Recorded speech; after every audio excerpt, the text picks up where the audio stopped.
Ecco, avviata la registrazione. E intanto volevo dare un saluto particolare ai rappresentanti delle istituzioni che hanno aderito, che si sono iscritti al webinar e che spero siano anche collegati. Quindi grazie a tutte le università, al dottor Caverni della Regione Emilia-Romagna, al dottor Cattoi della magnifica comunità di Fiemme, al dottor Florian, direttore di FSC Italia, dottor Andric, presidente dell'Ordine Agronomi e Forestali della provincia di Belluno. E come gruppo di coordinamento legno, ovviamente volevo ringraziare particolarmente la dottoressa Stefani, direttore generale del Ministero per le politiche agricole, alimentari e forestali, che interverrà al termine delle relazioni in programma. Un grazie anche all'onorevole Roger Demenec, che è sempre attento sulle tematiche della filiera del legno, che interverrà anche lui a chiusura del programma di relazioni. Un saluto al presidente del centro consorzio Antonio Manzotti e alla Giovanna Fongaro, rappresentante del consorzio Legno Veneto. Un ringraziamento particolare va a tutti i colleghi dottori forestali e agronomi che sono presenti in gran numero all'evento. Ringrazio inoltre tutti i relatori che presenteranno i loro contributi nel corso della mattinata. E ovviamente un ringraziamento speciale va a tutte le imprese, ne contiamo più di una trentina iscritte all'evento, imprese che ci hanno dato anche l'input che noi come gruppo di lavoro stiamo cercando di interpretare tramite l'indagine che abbiamo diramato nella seconda metà di aprile, di cui si parlerà durante il webinar. Le imprese appunto che ci hanno fornito dati e informazioni preziose su queste dinamiche attuali molto, molto particolari, dinamiche di mercato complesse che stanno interessando le imprese, tutte le imprese venete e italiane della filiera del legno, ma non solo, anche infatti i carpentieri, i costruttori austriaci e tedeschi stanno riscontrando le stesse problematiche delle nostre imprese, ovvero tempi d'attesa molto lunghi per ottenere, diciamo, il materiale, il semilavorato soprattutto, prezzi molto alti e poca reperibilità del materiale stesso. Questo dovuto a una congiuntura globale molto, molto particolare, molto complessa, che poi cercheremo anche di leggere nel corso della mattinata con gli interventi dei vari relatori. Prima di entrare quindi nel vivo delle presentazioni, volevo dare la parola per un breve saluto, se sono collegati, il presidente del Centro Consorzi, Antonio Manzotti.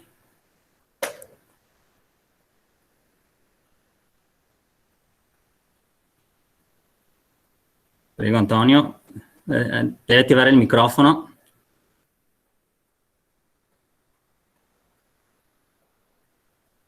Provi a parlare adesso. Ecco qua. Ci sentiamo? Sì. Bene, allora io non rubo tanto tempo perché qui la messa di lavoro è notevole.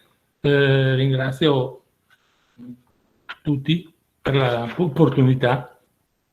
Il centro Centro Consorzi segue da sempre il discorso del legno in tutte le sue varianti e variabili. Buon lavoro, grazie. Grazie Antonio.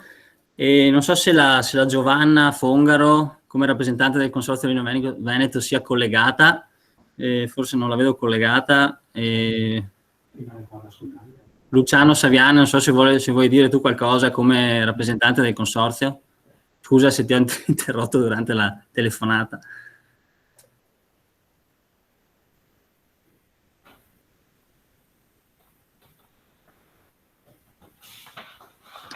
No, allora non so se il dottor Andric dei forestali, dell'Ordine dei Forestali e degli Agronomi è presente, collegato, casomai gli daremo spazio più tardi per un saluto.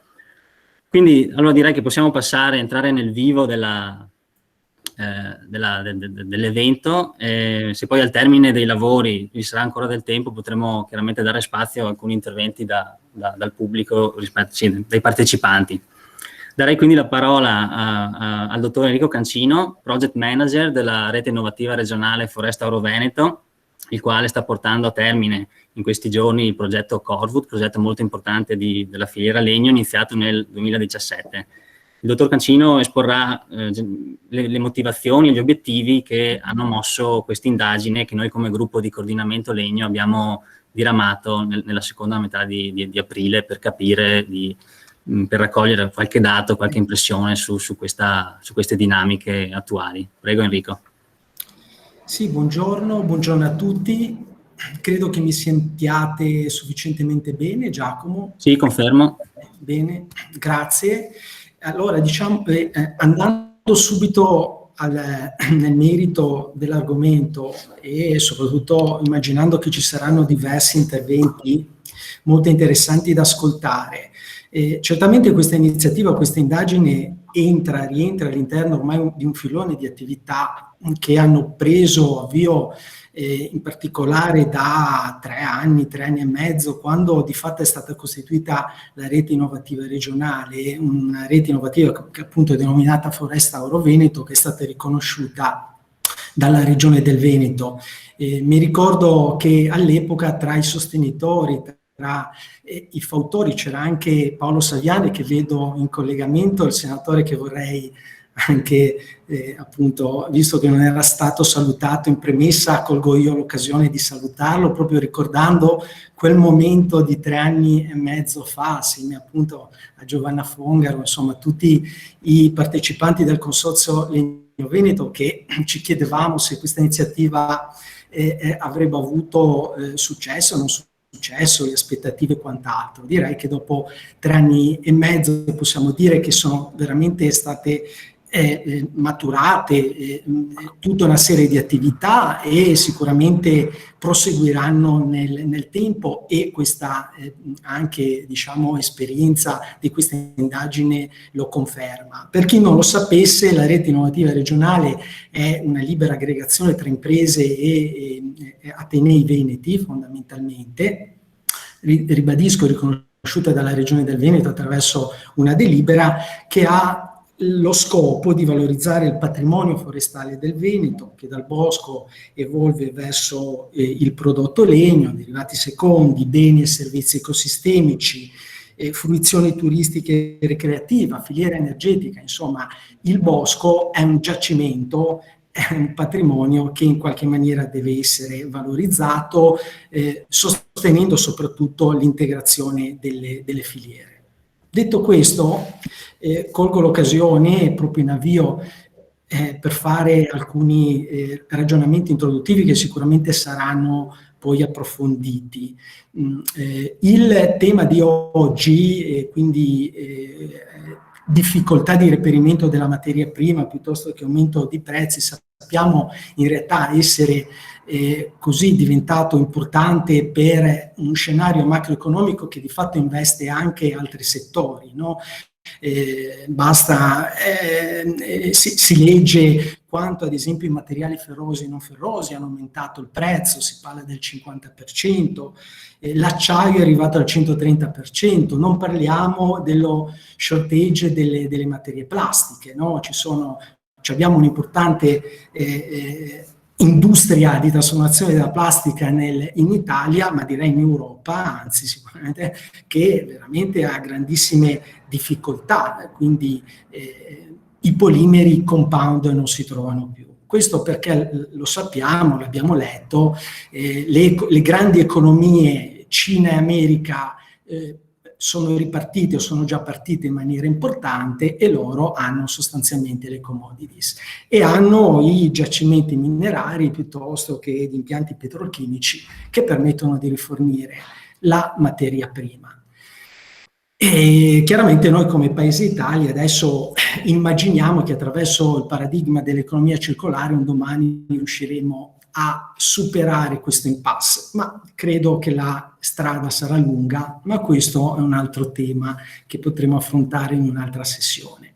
Ora, la domanda che volevo fare, facendo appunto un parallelismo con questi altri 2 settori, è se le premesse sono vere anche per la filiera del legno. Cioè, la domanda è, possiamo effettivamente dire che la materia prima legno anche per noi è una materia prima diciamo, di cui non abbiamo la possibilità di accesso? Anche quella è una commodity che è riservata a paesi che non sono l'Italia e l'Europa. Questo effettivamente, a mio avviso, è una bella domanda, no? Personalmente credo che in realtà la materia prima legno in Italia e in Europa c'è, e quindi noi abbiamo dei giacimenti di legno, che sono i boschi, sono le foreste, che potrebbero certamente colmare o soddisfare un fabbisogno della filiera, ma certamente non è evidentemente sfruttata. Quindi secondo me c'è una netta differenza con questi altri settori economici. Il fatto che non sia quindi sfruttato questo giacimento che è il legno, uso volontariamente terminologie diverse dalle classiche proprio per enfatizzare, diciamo, questa mia semplice riflessione.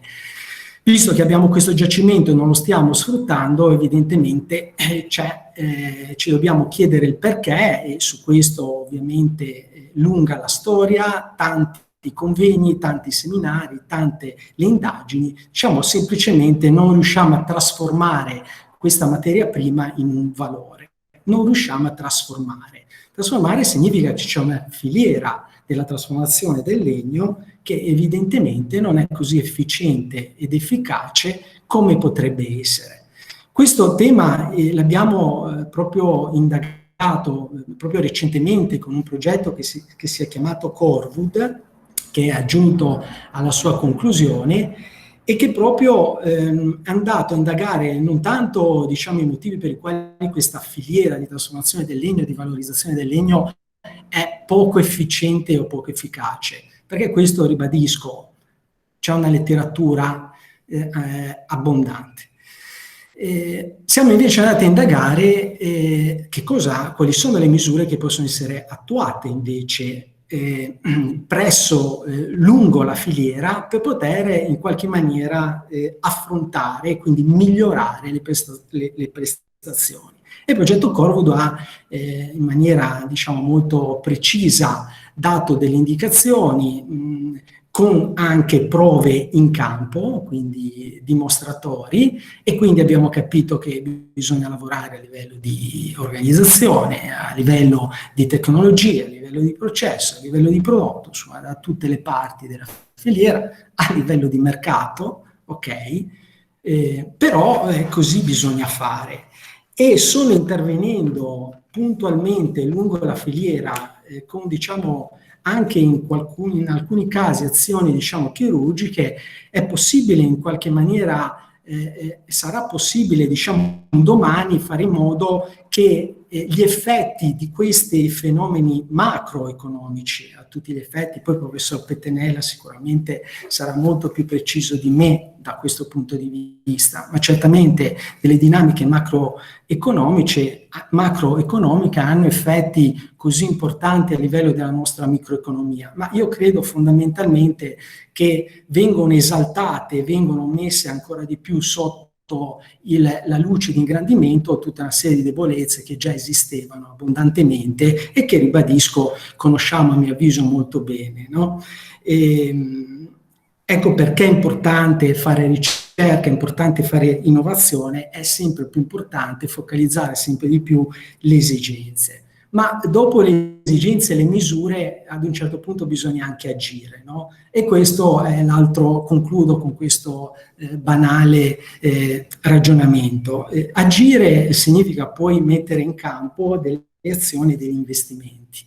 Ora, anche qua parliamoci chiaro, si può agire a livello individuale o a livello collettivo.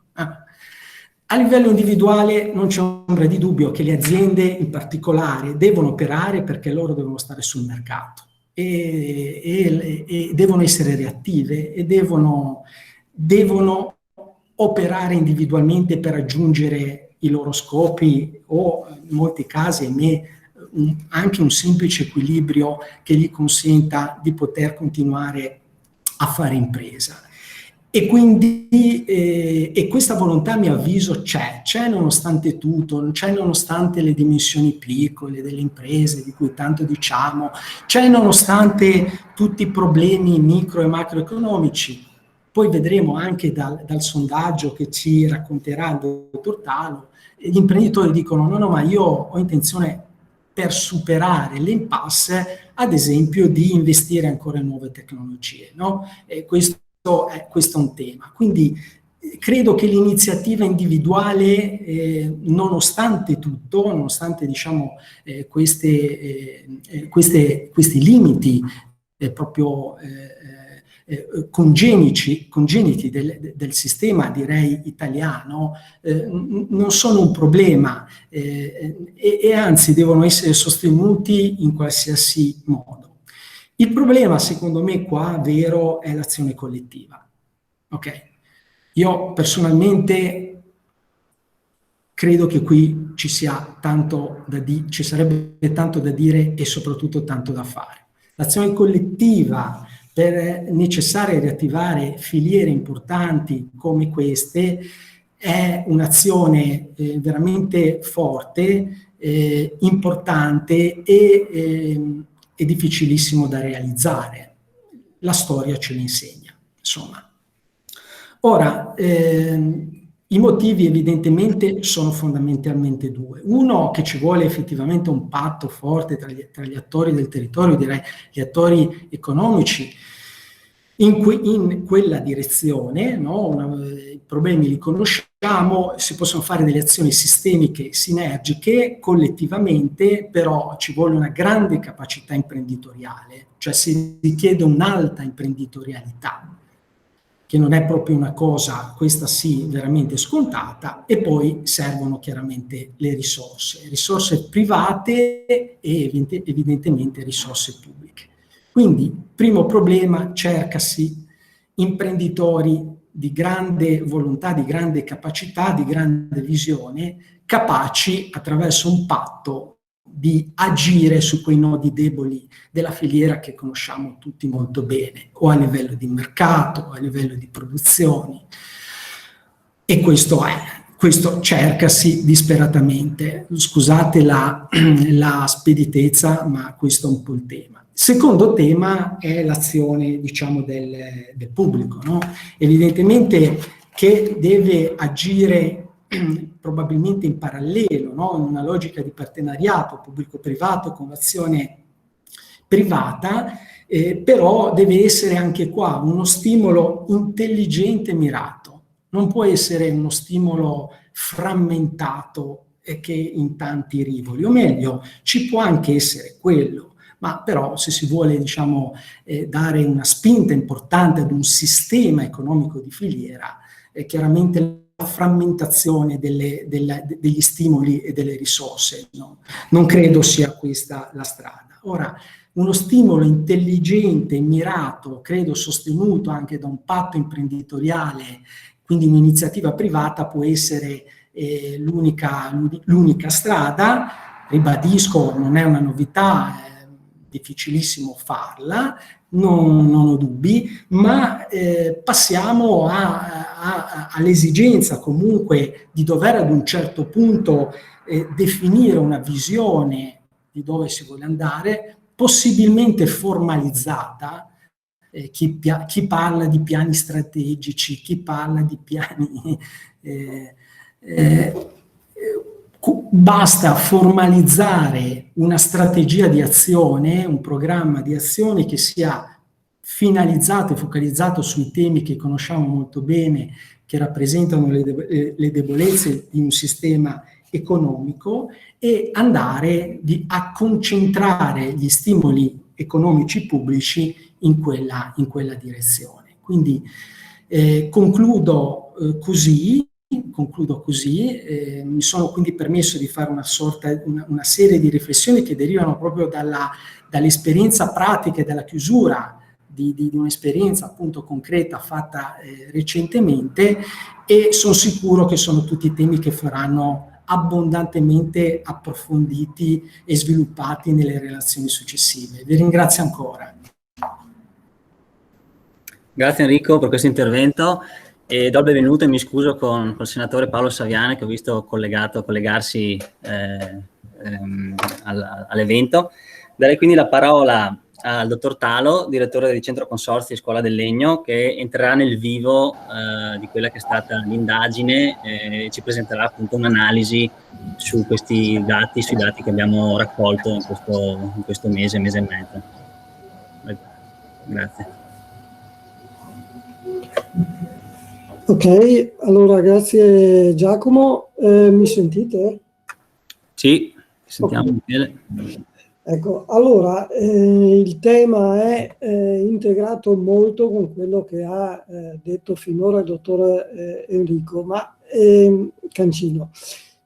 Quello che emerge sostanzialmente a seguito di una riunione del Consiglio del Centro Consorzi con i due Antonio D'Ambros e Antonio Manzotti, che per primi ci avevano un po' sottolineato questo problema della filiera del legno sul reperimento, da un lato di materia prima, dall'altro di aumento dei prezzi, dall'altro di allungamento dei tempi di consegna. Quindi abbiamo incontrato anche i parlamentari, ci siamo confrontati con De Mene e con Saviane e abbiamo voluto anche dire, bene, cosa possiamo fare? Beh, intanto l'obiettivo di questa indagine era quello di capire qual è l'entità del fenomeno, perché il percepito a volte può essere diverso da una realtà all'altra, quindi il primo obiettivo era quello. Il secondo obiettivo, che è quello che rimane sul tavolo, ma rimarrà anche a seguito dell'incontro, è quello di dire cosa si potrà fare, quali strategie. Ecco, non per vantarci su quello che abbiamo fatto, a mio avviso le risposte ci consentono anche di dare effettivamente delle strategie di filiera e anche delle possibilità a livello economico, sia alle imprese ma soprattutto agli enti pubblici, di ragionare su una strategia. Perché le risposte, come vedremo, danno la possibilità anche di capire qual è la percezione, ma cosa vorrebbero le imprese e in che modo sono disposte a mettersi in campo. Quindi le domande, la maggior parte, qualcuna non perfettamente, ma la maggior parte si sono dimostrate mirate anche per capire qual era il fenomeno. Abbiamo lanciato questa indagine, ci hanno risposto una quarantina di imprese appartenenti un po' a tutti i settori della filiera, quindi prima di tutto era da capire se è un fenomeno che collega tutta la filiera, che va ovviamente dai lavori boschivi fino al falegname utilizzatore finale. Poi capire se questo fenomeno era identico, uguale per tutti. Infine capire quali sono le cose che le imprese consiglierebbero di fare alla politica, a noi e a loro stessi. Quindi sostanzialmente se riesco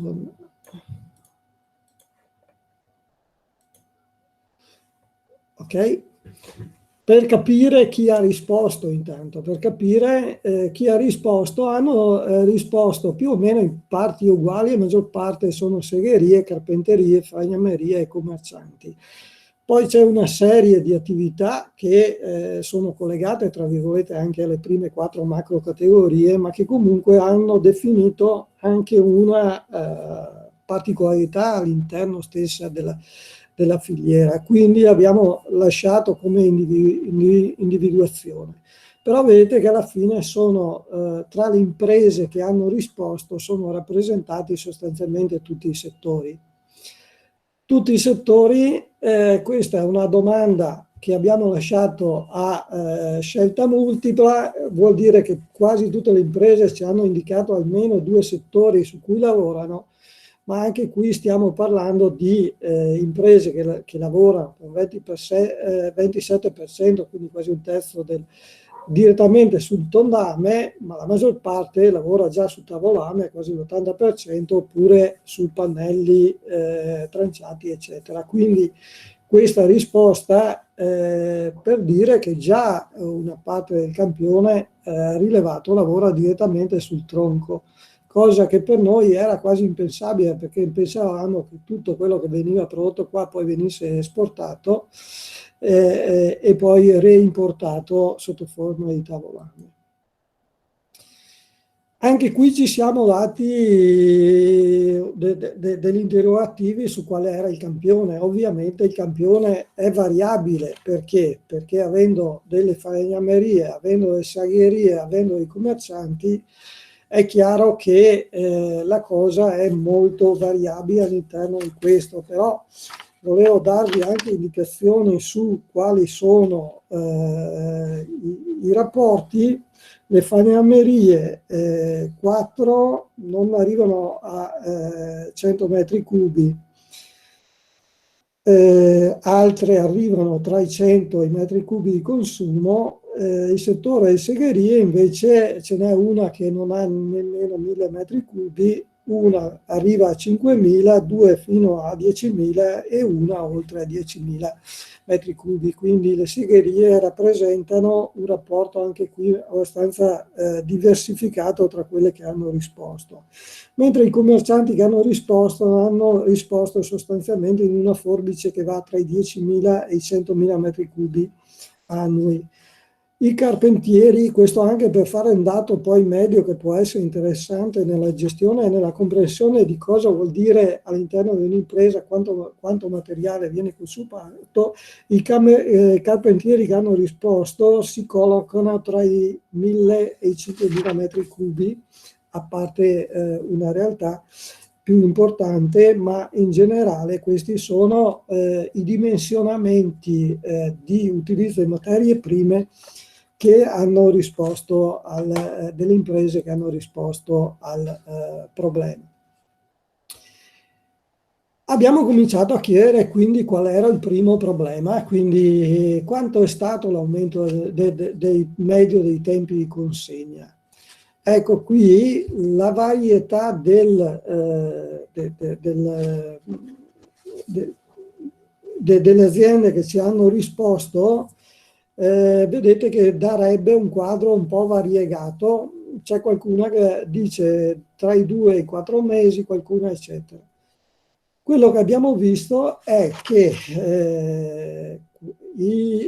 chi utilizza direttamente nel bosco dice non c'è nessun aumento, la segheria e sostanzialmente chi lavora nel semilavorato, nella carpenteria, ha rilevato un aumento tra i 2 e i 4 mesi, un costruttore di case fino a, oltre ai 4 mesi, quindi fino a 6 mesi, mentre i falegnami tendono a dire che il discorso per loro è stato molto minore come diminuzione. Io tenderei a dare questa cosa un po' relativa, perché di fatto la considero come una scorta di magazzino che avevano fino allora i commercianti o che hanno fino adesso i commercianti, e quindi questa scorta di magazzino ha diminuito quella che è la percezione del fenomeno dei tempi di consegna rispetto al generale.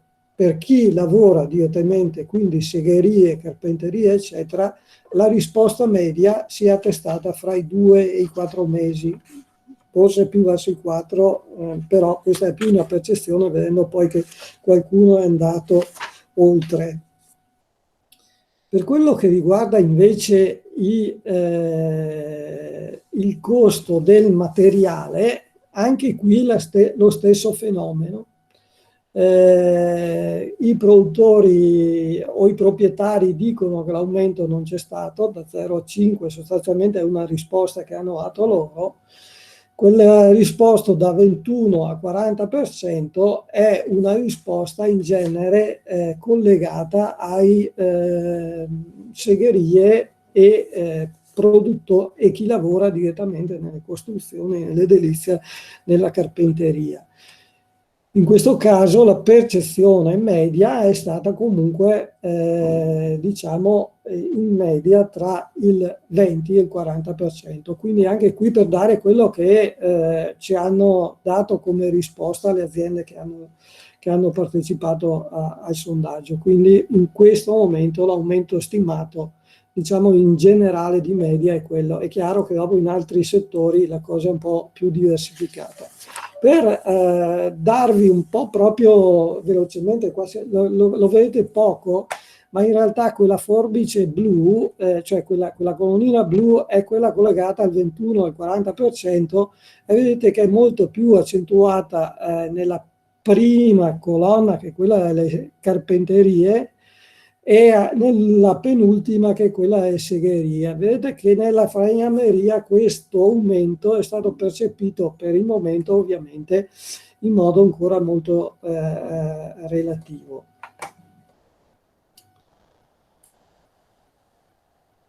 Dove vi approvvigionate? Questa è una domanda che in parte abbiamo sbagliato, perché lasciando la scelta multipla è ovvio che non riusciamo a capire in realtà cosa vuol dire per ogni ditta aver un mercato diretto estero o lavorare in parte anche nel mercato locale. A mio parere il 48% di aziende che lavorano nel mercato locale sarebbe un dato positivo, però per capire effettivamente qual è la realtà bisognerebbe sapere in che percentuale di fatturato questo incide all'interno dell'importo globale. Quello che è indicato comunque come mercato generale di massimo approvvigionamento è il mercato proveniente dal centro Europa, quindi 2/3 del campione di fatto lavora col centro Europa. La maggior parte, per 3/4 del campione, acquista direttamente, una parte ha anche degli importatori e dei commercianti, che è il 50%. Anche qui il fatto di avere la scelta multipla significa che delle aziende acquistano sia direttamente nel mercato estero diretto, ma che lavorano anche all'interno del mercato italiano. Quello che invece è la parte, a mio parere, più propositiva e anche più interessante di tutto questo è, alla fine, cosa bisognerebbe fare? E questa è una domanda che ci dà molti spunti all'interno delle 5-6 slide che raggruppano questa tipologia di informazioni. Come vedete ci sono, forse anche perché noi le abbiamo inserite nelle opzioni di scelta, molte cose che riguardano non attività direttamente singole aziendali, ma che riguardano accordi, realizzazione di segherie, attivazione di centri di incollaggio, accordi di filiera corta tra proprietari, imprese, accordi commerciali, consorzi di gestione, eccetera. Vedete che anche dazi doganali e extra UE, che potrebbe essere una delle soluzioni per risolvere anche questo fatto, perché poi alla fine il mercato internazionale che sta creando la maggior parte di queste pressioni.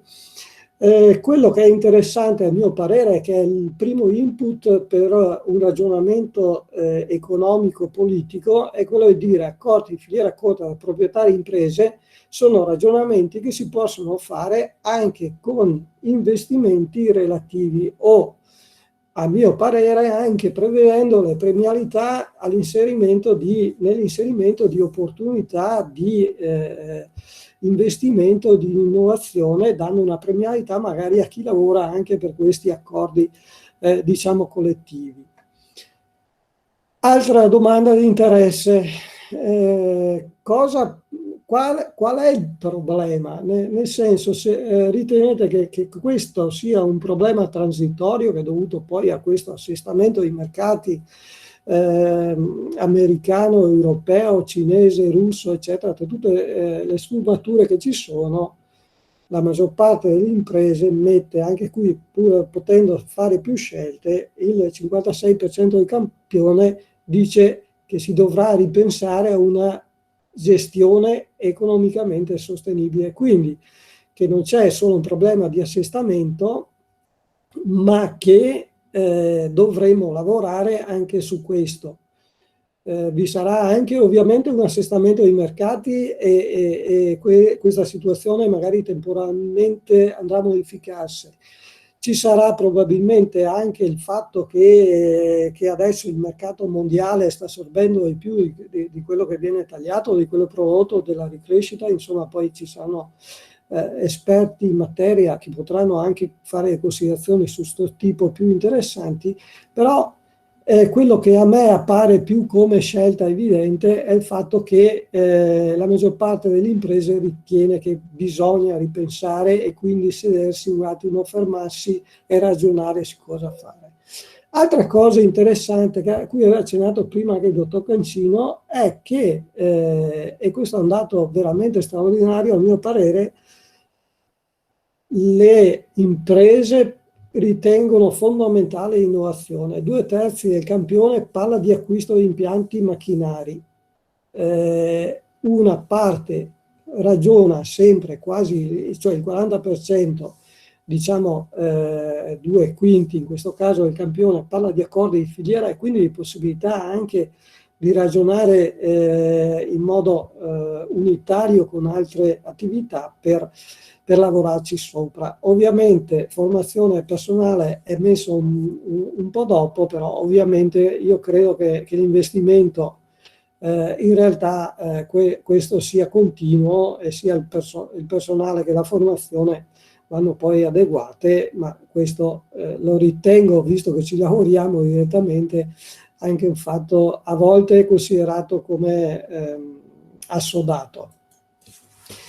Le prospettive dell'azienda, vedete che si va da 1 negative a 5 positivo come risposta. Vedete qua è interessante capire che imprese per la maggior parte non sa, quindi risponde per il 70%, non so, la linea in mezzo non andrà bene, non andrà male, probabilmente pensando che alla fine non tutto quello che riguarda il futuro sia possibile in autogestione, ma che ci sia necessità di un ripensamento e quindi di collaborare, di lavorare assieme alle strutture, agli enti pubblici e ai decisori su creare prospettive anche di futuro nella filiera. Altra domanda straordinaria, a mio parere, sarebbe risposta di investire in iniziative di sistema guardati imprenditori. Allora, è ovvio che il 50% dice sì, deve esserci un cofinanziamento pubblico, quindi io non lo vedo solo come cofinanziamento economico, ma proprio come cofinanziamento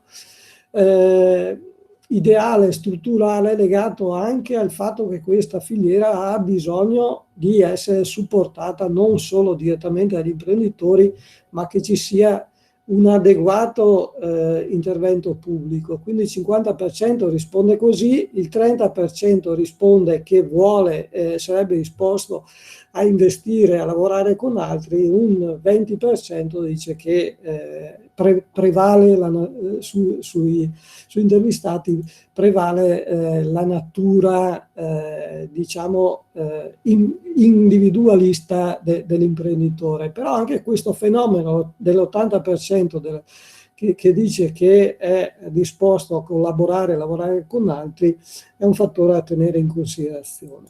Ecco, io credo che tutte queste informazioni finali ci danno un quadro di come l'imprenditore vede le cose e di come si potrebbe lavorare assieme, su quali sono i filoni. A mio parere la premialità sugli accordi, sulla collaborazione diventano fondamentali anche per ripensare gli strumenti del PSR, aree di confine e tutte le possibilità che ci sono per sviluppare il futuro. Ecco, questo in sintesi, non voglio rubare altro tempo, quindi do la parola ancora a Giacomo. Sì, grazie Michele, sicuramente molto interessante anche la velocità con cui hanno, diciamo, risposto queste 40 circa imprese che ci hanno dato queste informazioni. Nel giro di una settimana hanno risposto in molti proprio al questionario, cosa molto, molto rara perché i questionari non sono sempre molto simpatici da compilare. Quindi al di là poi di tutte le dinamiche globali e mondiali che ci possono essere, una cosa possiamo dire di aver capito, ovvero che ci sono 2 dinamiche separate tra il tondame e il semilavorato. Questo forse in sintesi può essere diciamo una lettura ecco, in poche parole. Io quindi darei la parola al dottor Torreggiani della rivista Sherwood, che ci presenterà, diciamo, inserirà nel panorama nazionale, mentre fino adesso anche la presentazione di Michele, del dottor Talo, era incentrata sul territorio ovviamente veneto, sul quale è radicato il centro consorzi. Adesso con il dottor Tregiani vogliamo un po' espandere il raggio e capire cosa succede a livello nazionale. Oppure Luigi, grazie. Sì, grazie a voi, buongiorno a tutti. Mi confermi che mi sentite bene, vedete il mio schermo? Tutto a posto? Ok, perfetto. Grazie mille, io sono Luigi Torreggiani di Compagnia delle Foreste e della rivista tecnico-scientifica Sherwood Foreste Alberi Oggi, rivista nella quale abbiamo pubblicato anche recentemente proprio un dossier dedicato al progetto Corewood che è stato citato prima. Ecco, io cerco appunto di farvi un po' una panoramica delle statistiche di settore forestale, diciamo più spostato verso la risorsa boschiva a livello nazionale, perché credo sia utile per comprendere un po' le dinamiche di cui parleremo oggi. Iniziamo innanzitutto da quello che il dottor Cancino ha chiamato giacimento, no? Quindi le nostre foreste sono il giacimento del legno, ma dobbiamo sempre ricordare non solo del legno, perché le foreste sono tante cose messe assieme, quindi non possiamo mai ragionare solo di legno, no? Ovviamente. Ecco, il patrimonio forestale è forse una delle poche statistiche veramente chiare che abbiamo a livello nazionale, anche se stiamo ancora aspettando i dati dell'ultimo inventario forestale nazionale del 2015. Insomma, siamo nel 2021, speriamo che arrivino presto, però i dati preliminari dell'ultimo inventario nazionale ci dicono che in Italia ci sono 10,9 milioni di ettari di foreste, della quale diciamo 9 milioni sono veri e propri boschi, gli altri sono macchie, arbusteti, eccetera, che rappresentano un po' più di un terzo del paese, che hanno superato addirittura la superficie agricola. Si parla del 36,4% dell'Italia coperta da boschi. Una dinamica di forte aumento, perché come vedete, questo è un dato molto importante, più 72, quasi 73% dal 1936 al 2015, quindi tanti boschi in costante aumento. Ovviamente dobbiamo riflettere sul fatto che non tutti questi boschi producono al momento assortimenti per la trasformazione per il legname da opera. Sulle Alpi, diciamo, buona parte delle foreste possono produrre materiale da opera, ma lungo la maggior parte della catena degli Appennini ovviamente abbiamo boschi che al momento sono per lo più dedicati alla produzione di legna da ardere o al massimo di paleria. Quindi questo è sicuramente un tema importante quando pensiamo poi alla risorsa legno, no? Quindi non tutti questi boschi italiani sono destinabili alla produzione di legno, perché abbiamo tante altre funzioni, tanti altri servizi ecosistemici di cui tenere conto, e buona parte di questi boschi al momento non producono assortimenti da opera.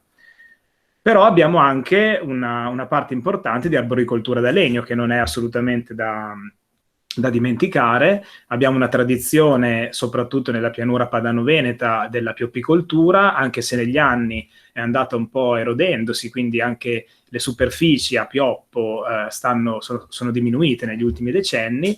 Al momento abbiamo circa 100.000 ettari di piantagioni in Italia, di cui 46.000 ettari circa sono pioppeti specializzati, e è interessante notare come il 95%, quindi la quasi totalità di questi pioppeti, sono nella pianura padano-veneta. Ecco, prelievo legnoso. Questa è una statistica ovviamente fondamentale, no? Per capire le dinamiche, per capire come stiamo gestendo i nostri boschi. Ecco, qui come vedete ho messo un bel triangolo rosso con il punto esclamativo, segnale di pericolo. Ne vedrete altri nel corso della mia presentazione. Ecco, il prelievo legnoso, c'è un segnale di pericolo legato alla statistica in sé. Allora, partiamo dal dato. Con il rapporto sullo stato delle foreste che abbiamo curato noi di Compagnia delle Foreste insieme a tanti esperti del settore e con l'appoggio fondamentale della rete rurale del Ministero delle Politiche Agricole, Alimentari e Forestali, abbiamo chiesto un po' a tutte le regioni di farci avere i dati amministrativi legati alle pratiche di taglio e facendo tutta una serie di calcoli siamo arrivati a stimare che in Italia si preleva all'incirca una forbice tra il 18 e il 37%, diciamo 20-40% dell'incremento. Quindi preleviamo molto meno di quanto il bosco cresce e molto meno della media europea, che è, con i dati di Forest Europe 2020, quindi i dati più recenti che sono disponibili, la media europea è del 73%. Quindi abbiamo tanti boschi e li utilizziamo poco. Però perché c'è quel triangolo rosso? Perché queste statistiche non sono assolutamente chiare né affidabili, perché sono derivate da dati amministrativi. Questi dati amministrativi possono sovrastimare o sottostimare. Possono sovrastimare perché ovviamente quando uno chiede un'autorizzazione di taglio, questa autorizzazione può essere spalmata in più anni, quindi io chiedo un'autorizzazione per 10 ettari, non li utilizzo tutti nell'anno della dichiarazione, ma li spalmo magari in 3 o 4 anni. Ma possono anche essere sottostimati perché in molte regioni italiane, sotto una certa soglia di metri cubi o di ettari, non viene richiesta un'autorizzazione al taglio. Quindi i dati amministrativi sono un buon punto di partenza per avere un'indicazione, e l'indicazione è quella che in Italia si taglia molto meno di quanto il bosco cresce. Diciamo, usiamo la parte massima della forbice, il 40% dell'incremento, molto al di sotto della media europea, però attenzione perché queste statistiche non sono da prendere alla lettera, e quindi ecco, qui sicuramente un grosso investimento andrebbe fatto per capire veramente meglio quanto interveniamo sui boschi italiani. Forse i sistemi ci sono, la tecnologia è anche matura, penso ad esempio ai dati satellitari, quindi ecco, questo è un primo punto di riflessione importante, perché se non sappiamo quanto incidiamo sui nostri boschi, poi è difficile fare delle politiche coerenti. Ecco, un altro tasto dolente è la pianificazione forestale. Sempre dal rapporto sullo stato delle foreste abbiamo abbiamo calcolato che in Italia solo il 18% della superficie forestale è pianificata. Quindi vuol dire che abbiamo più dell'80% dei boschi italiani che non hanno un piano di gestione, quindi che vengono utilizzati senza una pianificazione complessiva e sui quali non abbiamo un chiaro ragionamento, un chiaro investimento su pensare a questi boschi che potenzialità hanno, quanto possono produrre, in quanti anni, e quindi non abbiamo chiaro veramente quale può essere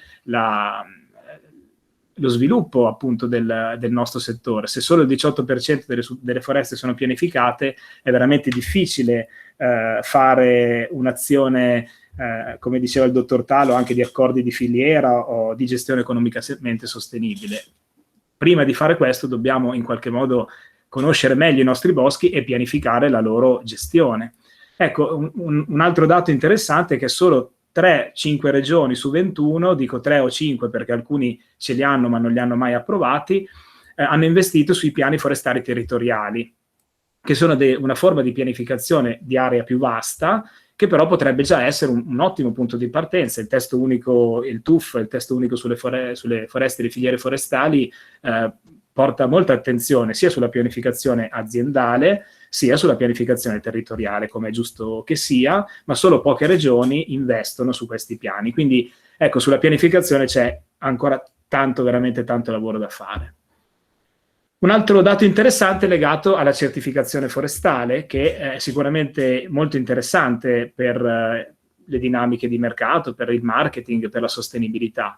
In Italia abbiamo poche foreste certificate, questi sono, vedete, i dati FSC e PFC, sono circa 66.000 ettari certificati FSC e 880.000 PFC.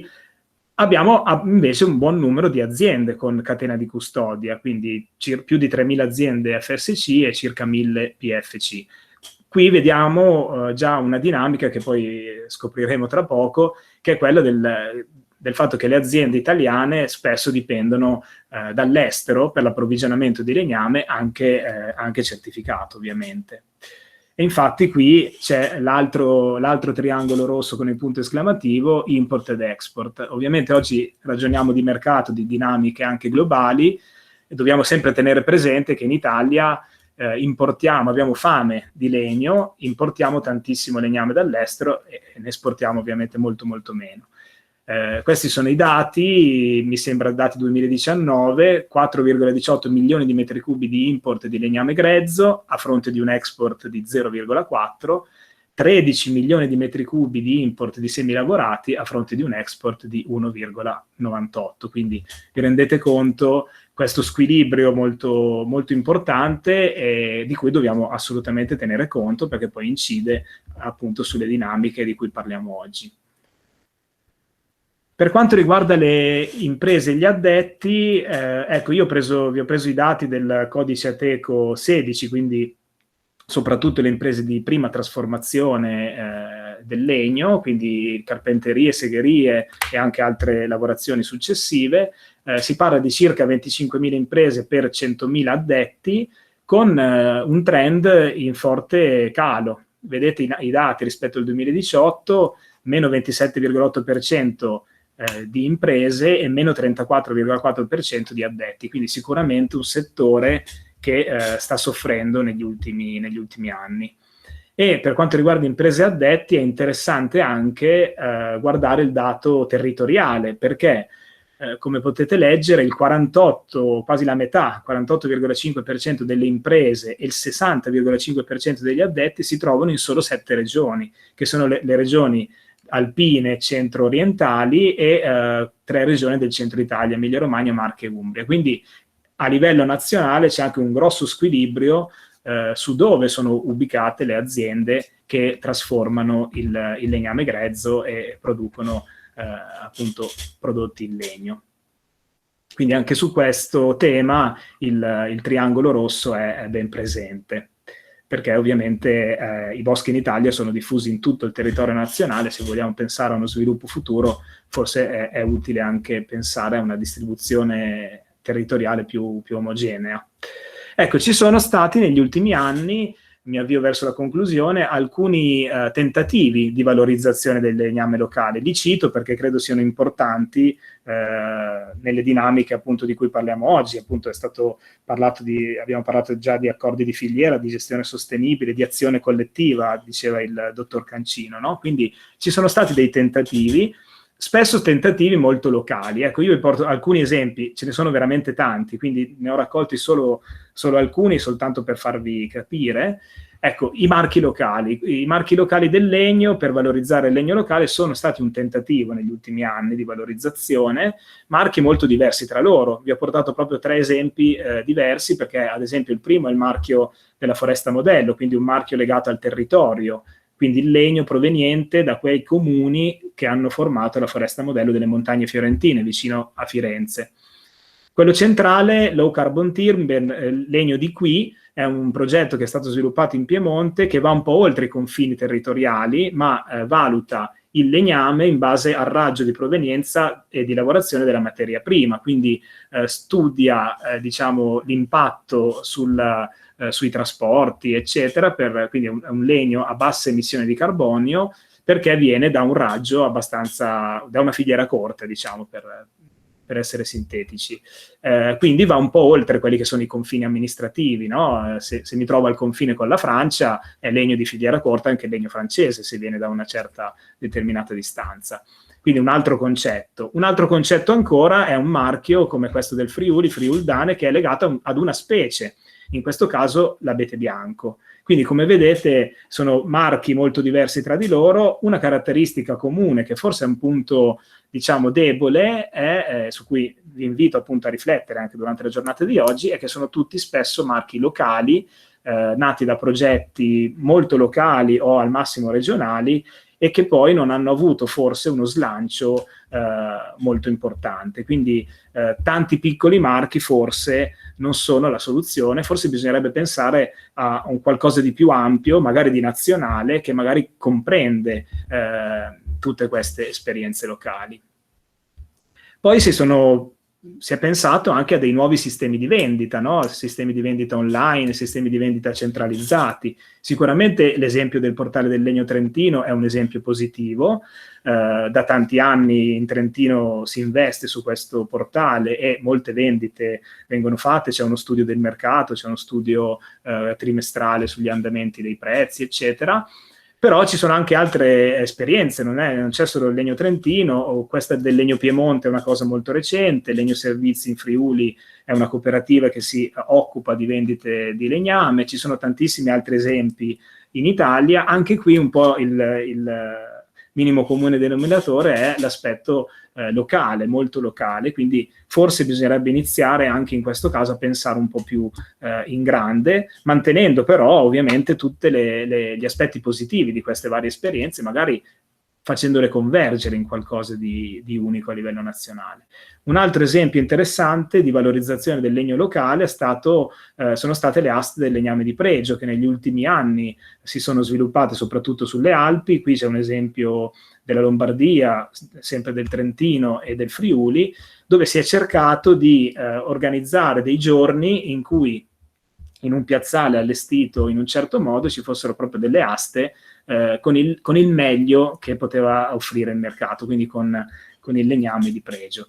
Tutti esempi, quelli che ho citato in queste ultime 3 slide, credo interessanti da valutare, però tutti esempi che ovviamente talvolta, appunto, come ho già detto, sono stati molto, molto locali e quindi non hanno avuto un ampio respiro. Concludo con queste 3 parole chiave che credo siano importantissime nella nostra discussione di oggi. Il convegno di oggi parla delle difficoltà di reperimento del legno, della nostra materia prima legnosa.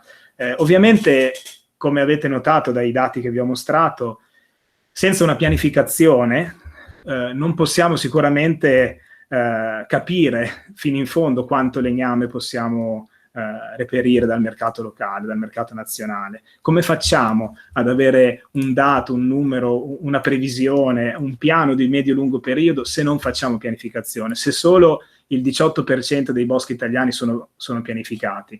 Questo credo che sia un punto fondamentale, che viene un po' a monte, no?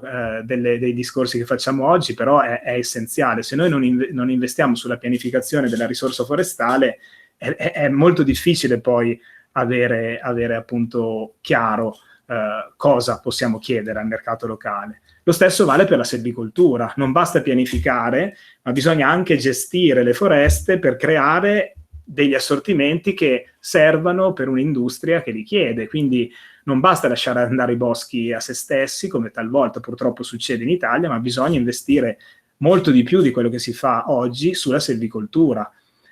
Non solo sulle Alpi, ma anche sugli Appennini, perché anche sugli Appennini c'è la possibilità di avere boschi migliori dal punto di vista magari della produzione di assortimenti da opera di quelli che abbiamo oggi. Quindi sicuramente la selvicoltura è un altro tassello importante. E poi il mercato, ovviamente. Se non si organizza il mercato, se non si organizzano le filiere, se non si fa uno studio. Vi faccio l'esempio banale: in Italia non esiste uno studio costante sui prezzi del legname, bisogna andarli a prendere un po' qua, un po' là, ma non esiste uno studio, come avviene in tanti altri paesi europei, o un indice sul prezzo del legname, uno studio costante sul prezzo dei vari assortimenti legnosi a livello nazionale, e così tante altre cose. Però ecco, credo che queste 3 parole siano fondamentali, e concludo con una metafora che mi è venuta ieri preparando questa presentazione e spero sia calzante. È un po' come se qualcuno vi regalasse una macchina, una bellissima macchina di ultimo modello, veramente bella e potente, e voi vi trovaste questa macchina di fronte a casa. Ecco, ma se voi non sapete minimamente dove andare, che viaggio fare, quella macchina è un po' lì e non sappiamo bene come usarla. Quindi senza la pianificazione è come se la nostra macchina, appunto, non sapessimo dove mandarla, non avessimo chiaro il percorso da fargli fare.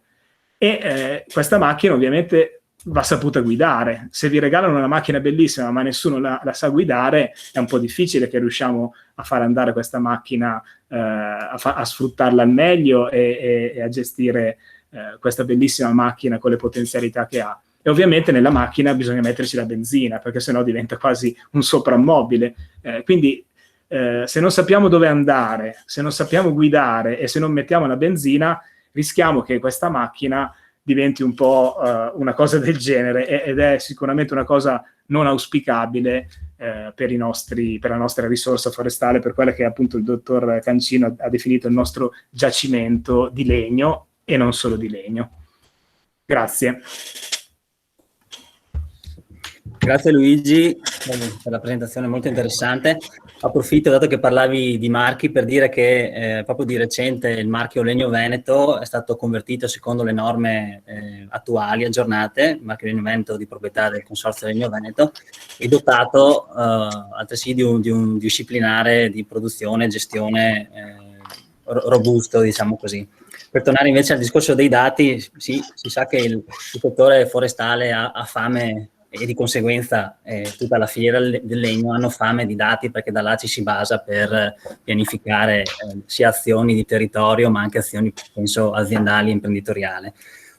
Proprio di dati passiamo al prossimo intervento del professor Pettenella, che ci darà un focus sui prezzi del tondame post-vaia e fino ad oggi, quindi tenendo anche in considerazione, penso, la pandemia Covid, eccetera, eccetera. Prego, professore.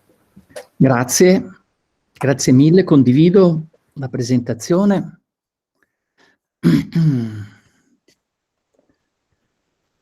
Riuscite a vedere? Sì, sta caricando, ecco, perfetto. Grazie di cuore per l'invito a parlare di questo argomento di grande attualità, penso di grande interesse.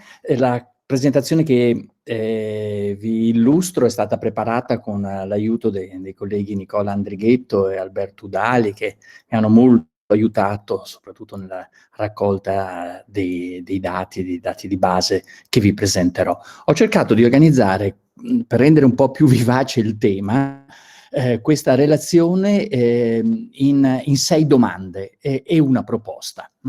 E vorrei quindi brevemente tentare di dare qualche pista di riflessione rispondendo a 6 domande. A partire dalla prima: quali fonti informative per il mercato del legno in Veneto? Inizio in maniera un pochettino provocatoria e ironica. Veneto Agricoltura, come ogni anno, anche a giugno di quest'anno, ci ha presentato uno splendido rapporto sulla congiuntura del settore agricolo del Veneto, con una quantità formidabile di informazioni, un livello di dettaglio veramente stupefacente. Non so, per esempio, abbiamo un capitolo specifico sulla carota. E come vedete qua in questo capitolo abbiamo un andamento del mercato descritto in maniera abbastanza precisa in termini di superfici, prezzi. Ecco, la domanda che possiamo farci: perché sistematicamente nella regione Veneto raccogliamo dati su 28.000 tonnellate di carote raccolte e non su 700.000 metri cubi di legname? Questo per dire che, soprattutto negli ultimi anni, il già fragile sistema di raccolta e diffusione di informazioni relative alle tagliate, quindi alle superfici utilizzate, al legname per assortimenti e ai prezzi di questo legname, nella regione Veneto mancano, non sono diffusi pubblicamente, non escono dagli uffici, sempre che gli uffici li raccolgano. E la cosa è particolarmente interessante perché, diversamente dal mercato delle carote, il mercato del legname, soprattutto il legname da opera nel Veneto, è controllato da enti pubblici, è controllato da istituzioni pubbliche che avrebbero tra il loro mandato, tra la loro responsabilità, quella della massima trasparenza.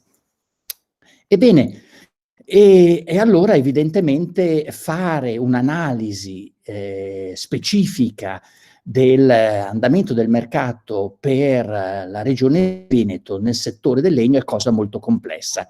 Però viviamo in un mondo globalizzato e possiamo con un certo livello di ragionevolezza pensare che i prezzi del mercato del nord-est Italia, come vedremo in effetti verificato da alcuni dati, non siano molto diversi da quelli del mercato internazionale. Quindi andiamo al mercato internazionale, perché nel mercato internazionale la situazione per quello che riguarda la raccolta e il monitoraggio dei dati è molto diversa. Per esempio in Finlandia, ovvero voi certamente mi direte, beh, la Finlandia è la Finlandia, però tenete in considerazione che l'importanza economica del sistema foresta-legno nel suo complesso in Italia è in termini di valore prodotto, di occupati e di imprese molto superiore a quella finlandese. Ebbene, per la Finlandia abbiamo un database che fornisce informazioni su base mensile sui prezzi medi delle principali specie. Loro poi sono fortunati perché non ne hanno così tante come in Italia, per cui quando descrivono il mercato dell'abete rosso, del pino silvestre e della betulla, già forniscono una ottima panoramica dell'andamento del mercato in quel paese. E al di là dell'aspetto del metodo, della disponibilità, dell'interesse, della qualità dell'informazione statistica, del fatto che sia estremamente accessibile e disponibile al pubblico, qua evidentemente andiamo anche nel merito. E nel merito cosa vediamo in questa serie storica dal 2005 al 2021? Che evidentemente negli ultimi mesi, qua i dati sono aggiornati all'aprile del 21, i prezzi, soprattutto per le conifere, sono saliti in maniera molto consistente, recuperando in parte la situazione che ha caratterizzato il mercato del centro Europa di grande difficoltà per più di 300.000 metri cubi che sono stati danneggiati ancora prima di Vaia, 2 anni prima di Vaia, da tempeste e da successivi periodi di grande aridità estiva. Ecco.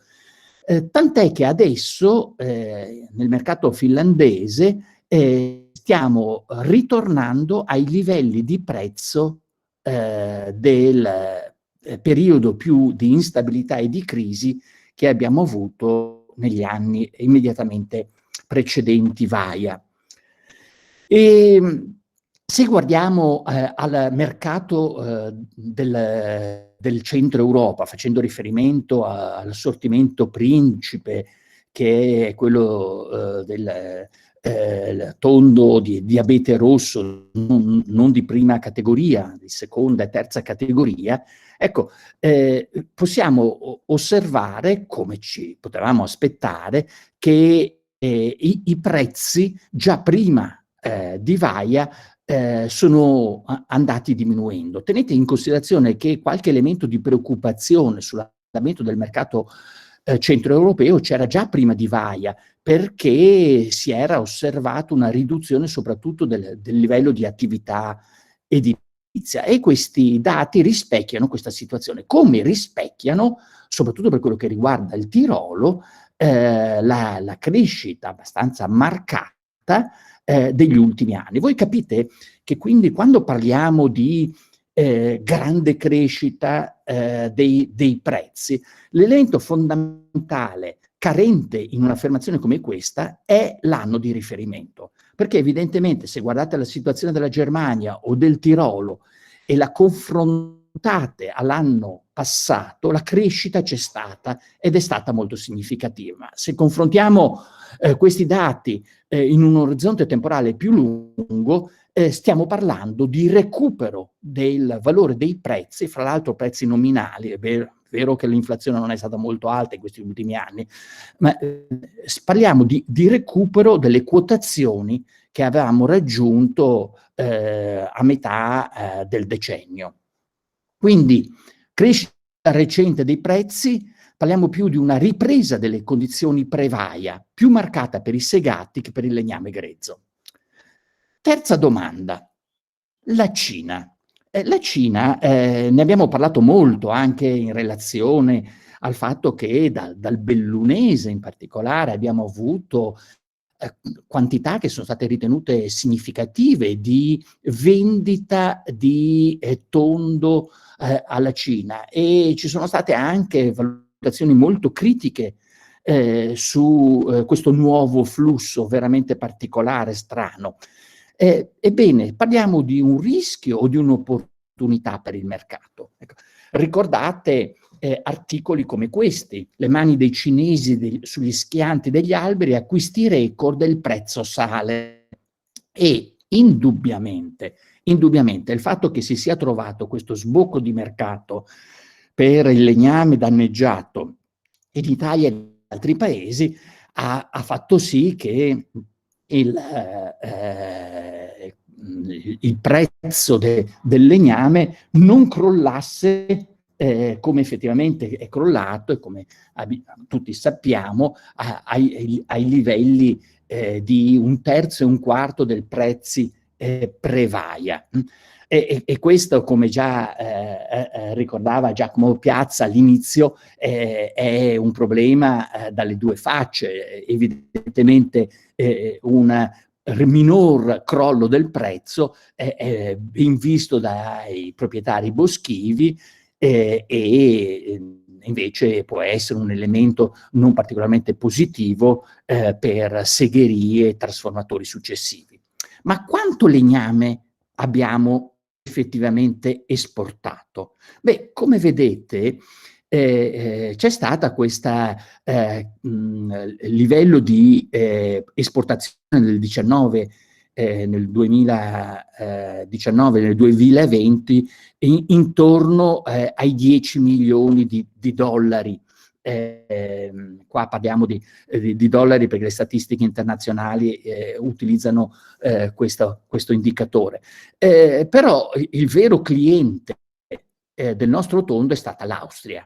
In misura molto contenuta la Slovenia e poi il resto del mondo, tra cui la Germania come altro partner significativo.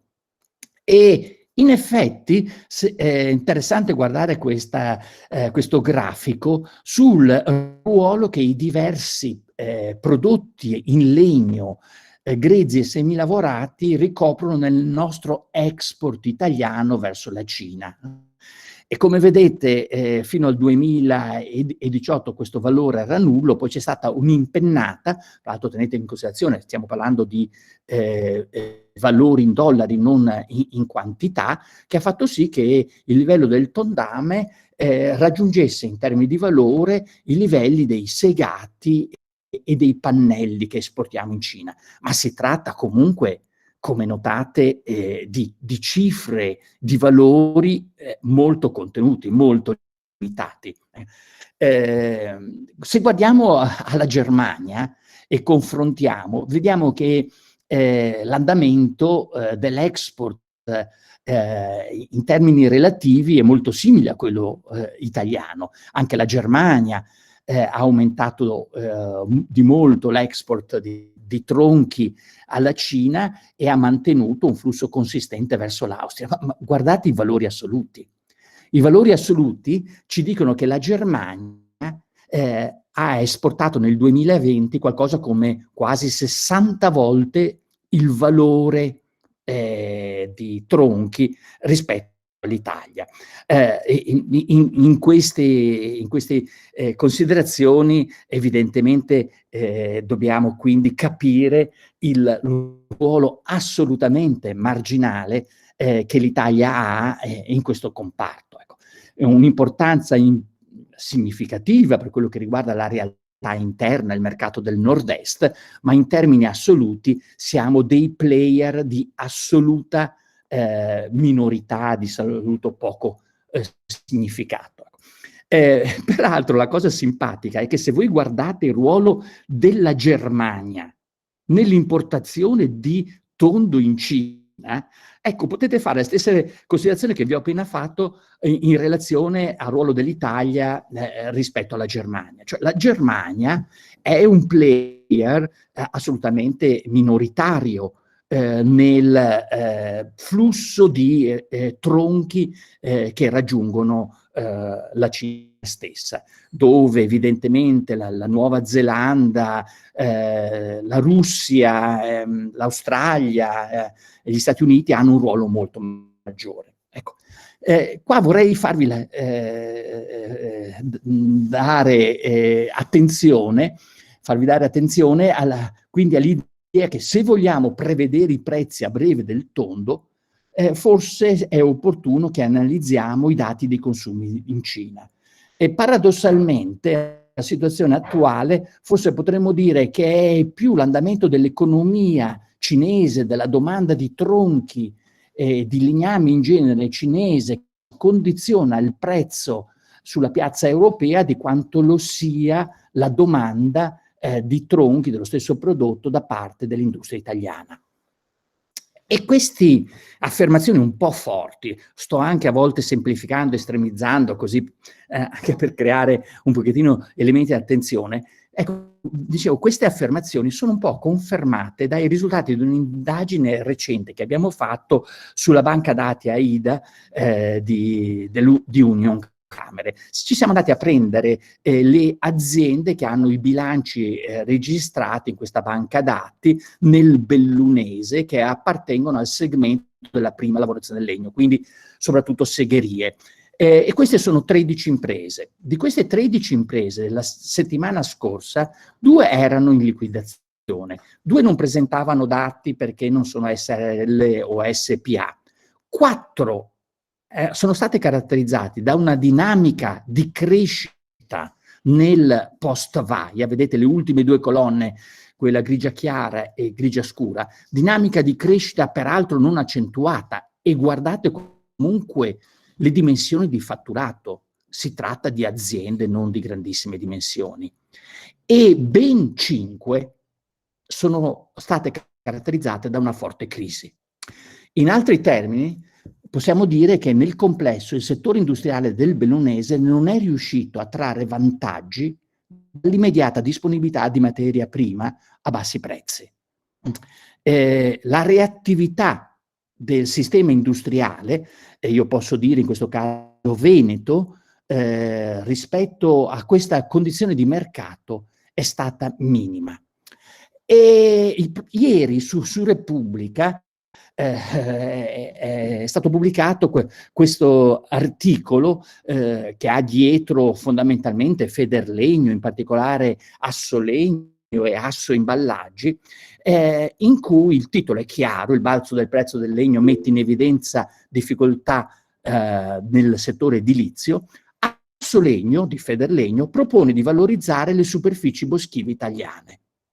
Beh, alla luce di queste considerazioni che vi stavo facendo, a me verrebbe da porre l'accento su un altro priorità da valorizzare, e in questo sono assolutamente in linea con quanto giustamente diceva Enrico Cancino all'inizio di questo incontro. Forse nel contesto nazionale il problema maggiore è valorizzare la capacità di prima lavorazione, e in particolare trovare dei capitani coraggiosi che investano nel settore delle segherie. Ecco, questo mi sembra la provocazione fondamentale che abbiamo di fronte, e soprattutto questo riguarda la situazione nella nostra regione. Devo dirvi però che in termini qualitativi, perché ahimè non abbiamo un sistema di monitoraggio, ma in termini qualitativi mi viene l'informazione che negli ultimi mesi, con la riapertura di alcune segherie e soprattutto con l'espansione di impianti già attivi di lavorazione, il settore delle segherie nel nord-est, e non solo nel nord-est, anche in Lombardia, in Toscana e in Liguria, abbia segni di ripresa. Altra domanda: ma come va il mercato interno?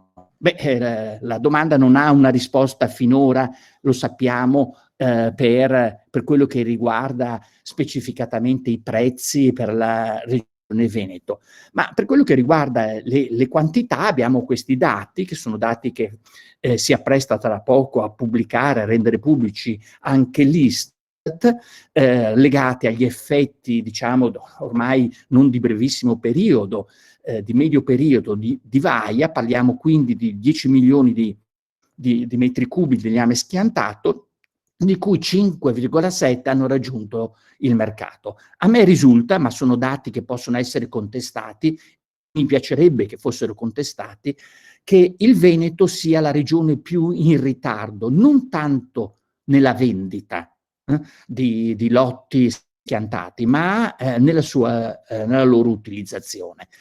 Però in ogni caso parliamo di 750.000 metri cubi. Ecco, ricordate che i livelli di produzione di legname da opera pre-Vaia erano intorno ai 200.000 metri cubi di tondo.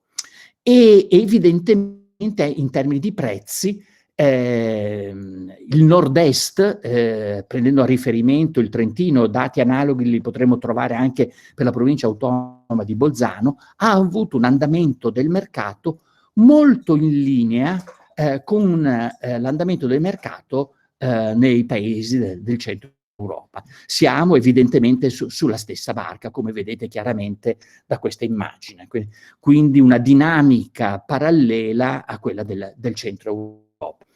Un dato interessante è quello relativo alla dinamica dei prezzi in piedi e su strada. Qua vedete evidentemente la spezzata dei prezzi dovuti al fatto che in periodo più rigido del Covid proprio non ci sono state vendite. Ebbene, vedete qua chiaramente in un'immagine più di breve periodo la ripresa dei prezzi. La ripresa dei prezzi che per quello che riguarda i prezzi all'imposto ci ha riportato ai valori pre-Vaia. Come sempre abbiamo un andamento non perfettamente parallelo tra prezzi all'imposto e prezzi su strada, con una diciamo maggior inerzia nella reazione sia in positivo che in negativo dei prezzi su strada rispetto ai prezzi all'imposto. C'è un altro dato che mi interessa farvi vedere, che è quello del numero delle offerte alle aste organizzate in Trentino. Ebbene, qua quindi la scala non è quella dei prezzi, ma è il numero delle offerte fatte alle aste, e vedete una significativa crescita. E questo è un dato interessante, importante, positivo. Si partecipa di più alle aste, evidentemente c'è maggior capacità di intervento delle ditte di utilizzazione, dei compratori in genere, dei lotti. Diciamo è un segnale positivo di un risveglio della competizione. Ecco. L'impresa boschiva non è più merce rara come a fine 2018 e per tutto il 2019. Penultima domanda, che è un aspetto un po' particolare, perché come già vi ho accennato, i prezzi si muovono lungo la filiera non in forma parallela, cioè il mercato e soprattutto la domanda finale non si trasmette sui prezzi alla stessa velocità, nelle stesse modalità, negli stessi modi. E questo fa sì che dobbiamo stare molto attenti ai messaggi allarmistici, perché non sono generalizzabili, esattamente come non sono generalizzabili i messaggi che danno una lettura opposta, tranquillizzante dell'andamento del mercato. Questo non è assolutamente un problema soltanto italiano, europeo, non è un problema di ritardo nell'organizzazione del mercato italiano. Qualche settimana fa su una rivista nordamericana è uscito un articolo che aveva proprio questo titolo: ma quali sono le ragioni della disparità nell'andamento dei prezzi dei tronchi rispetto a quello dei segati? E veniva presentata questa immagine, tenete in considerazione che le scale di valore sono diverse, qua quello che è interessante cogliere è il trend, è il trend molto diversificato nella crescita dei prezzi rispetto alla crescita dei prezzi, scusate, i prezzi dei segati rispetto alla crescita dei prezzi del tondame. E le ragioni che venivano ricordate, ragioni che spiegano l'inerzia nell'adattamento dei prezzi, diciamo, a monte, quelli del Tondame sono legate alla disponibilità di inventario, quindi di materiale nei magazzini, al recupero dei margini persi nel passato, perché alcuni settori industriali che hanno un certo potere di mercato approfittano del fatto di avere condizioni di prezzi favorevoli per eventualmente recuperare condizioni di scarsi profitti che hanno caratterizzato il passato meno recente, e evidentemente anche le aspettative di un mercato in crescita piuttosto che in riduzione. Ecco, questi sono elementi da tenere abbastanza in considerazione, anche per capire, io penso anche per in un certo senso tranquillizzare gli operatori del settore forestale italiano, e per farvi capire come strani sono i meccanismi di mercato, vorrei farvi vedere e ragionare un attimo con voi su questa serie storica, su un prodotto abbastanza inusuale tra i diversi prodotti, diciamo, trasformati e finiti nella filiere foresta-legno, che è il pallet, in particolare il pallet EPAL, che è un prodotto estremamente standardizzato, ed è un prodotto, fra virgolette, povero, dove la componente del costo del legname è molto molto significativa, il livello di trasformazione è anche per un prodotto di produzione molto standardizzata, il livello del costo della materia prima è molto significativo. Ebbene, qual è stato l'andamento dei prezzi del pallet sul mercato italiano? Notate bene, fra l'altro, rilevati su quantità estremamente significative di transazione. Beh, diversamente da quello che ci si poteva aspettare, nell'immediato periodo post-vaia, il prezzo addirittura è cresciuto.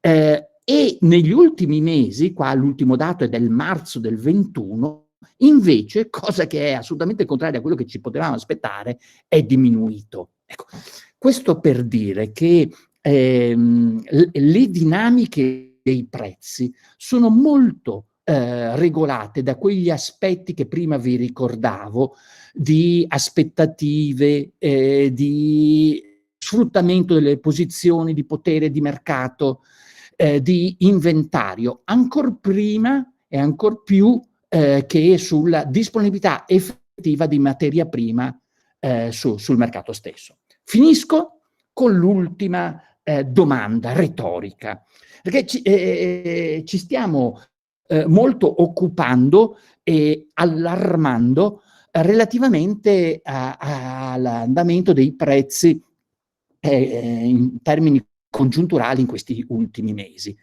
E questo, a mio avviso, rischia di farci perdere l'attenzione che invece dovremmo avere ai cambiamenti strutturali. E i cambiamenti strutturali li conosciamo, sappiamo qual è l'orizzonte di riferimento. L'orizzonte di riferimento è quello che ci vede un paese che è incapace di soddisfare la domanda interna di prodotti grezzi e semilavorati. Ecco, voi tenete in considerazione la situazione attuale, abbiamo livelli di produzione di legname a uso industriale intorno ai 2 milioni di metri cubi. E fra l'altro interessante per memorizzare questo dato è che il 10% di questi 2 milioni, quindi 200.000 metri cubi, viene dal Veneto. Fra l'altro tenete in considerazione che questi 2 milioni di metri cubi non vengono dalle foreste seminaturali delle zone alpine o appenniniche, perché una parte consistente, probabilmente intorno a 1 milione di metri cubi, viene dalla bioapicoltura. Bene, a fronte di questa situazione, noi importiamo prodotti grezzi, prodotti semilavorati, ivi comprese il settore paste e carte, l'equivalente in tondo grezzo di 70 milioni di metri cubi. Soltanto guardando al legname grezzo che importiamo 3 milioni e 200.000 metri cubi. Sono le ore 12. E se guardiamo ai semilavorati, abbiamo 3 milioni di metri cubi di cippato e legname in particelle dei residui in legno che importiamo. quindi non importiamo soltanto segati, materiale per fare parquet tropicali, che uno potrebbe pensare insostituibili, ma importiamo anche legname di bassissimo valore. Ecco, questa è la base di riferimento attuale. Su questa base di riferimento noi stiamo impostando a livello internazionale, a livello europeo e a livello nazionale in maniera decisa la politica della decarbonizzazione, che è una politica che dovrà avere risultati già nel 2030 e non soltanto la decarbonizzazione assoluta al 2050. Decarbonizzazione al 2030 è dopodomani in una logica forestale. Ecco, io penso che se già vediamo tutti questi settori, che sono i settori nuovi, dinamici della domanda di biomasse legnose, dovremmo incominciare a discutere, come discutiamo di sviluppo industriale nel settore della bioeconomia, dei problemi di scarsità di biomasse legnose che avremo non nell'immediato futuro, non nell'orizzonte di pochi mesi, ma nell'orizzonte di alcuni anni. Questi sono veri problemi. E allora permettetemi di finire alla luce del carpe diem, del cogli l'attimo. Noi siamo in un momento veramente particolare, veramente importante e significativo. Direi veramente un momento di svolta, guardando ai decenni passati. Stiamo approvando la strategia forestale dell'Unione Europea, dopo aver approvato quella per la biodiversità e la Farm to Fork. Non scendo nei particolari, ma ricordate che queste due strategie, biodiversità e Farm to Fork, hanno chiari messaggi, chiari vincoli, chiari obiettivi che interessano il settore forestale. A livello nazionale, tra poche settimane, come sicuramente ci dirà la dottoressa Stefani, approveremo la strategia forestale nazionale, almeno in sede tecnica. Dopo l'estate daremo attuazione al PNRR. A livello regionale siamo usciti dall'emergenza Vaia. Finalmente diremo che entriamo in una condizione organizzativa più stabile. Stiamo dando forma e contenuti finanziari al nuovo PSR. Abbiamo tra breve il RAFA Veneto, che finalmente ci darà una base informativa decente. Abbiamo anche la Camera di Commercio di Treviso e di Belluno, che avvieranno un osservatorio del mercato del legname. Ecco, siamo in un momento assolutamente favorevole. Siamo in un momento in cui la Regione Veneto, io penso, debba porsi l'obiettivo di definire una strategia di settore, perché il settore industriale del legno è un settore fondamentale dell'economia del Veneto, e perché il settore forestale, ricordiamocelo, oggi stiamo parlando di legno, non è soltanto legno, sono prodotti forestali non legnosi, offerta di acqua e di tanti importantissimi servizi, anche alcuni fondamentali per l'offerta turistica, che è un altro settore fondamentale dell'economia veneta. Ebbene, a me sembra che se vogliamo metterci in questa logica di una strategia, di una visione di respiro ampio, non possiamo vedere il settore forestale solo come un problema di protezione civile, di stabilità idraulica. Dobbiamo concepirlo in una prospettiva, in una logica, con delle ambizioni e con una capacità di veduta strategica ben più ampia. Su questo, come sapete, e ve lo riaffermo e ve lo riassicuro, come aveva fatto il nostro rettore immediatamente prima degli interventi di emergenza del post-Vaia, la società civile, le imprese e i proprietari boschivi hanno dei partner nell'Università di Padova. Quindi vi riaffermo la nostra disponibilità e interesse.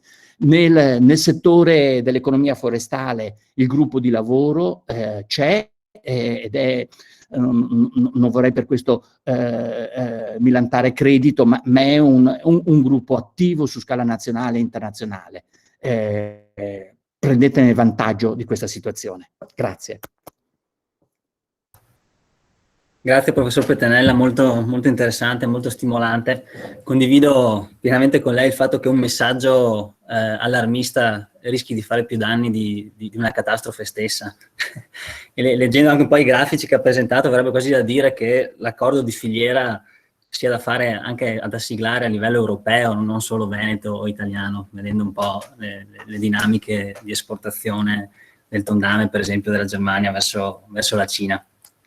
E ho visto che ci sono un paio di imprenditori soprattutto che vorrebbero intervenire, vi chiederei un attimo di pazienza e faremo a seguito poi degli interventi anche delle istituzioni politiche, daremo spazio appunto al dibattito, anche se andremo magari un po' lunghi rispetto all'orario prefissato, non credo sia un grosso problema. Passerei quindi la parola al dottor Mezzalira di Veneto Agricoltura, che ci parlerà un po' di prospettive, delle prospettive future, soprattutto in ottica di PSR Veneto.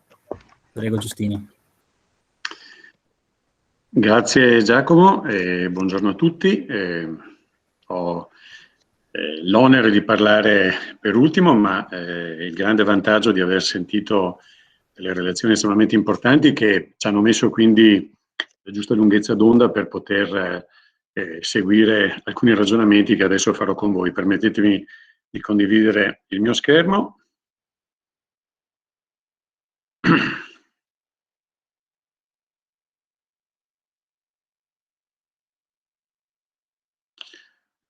Se ci riesco.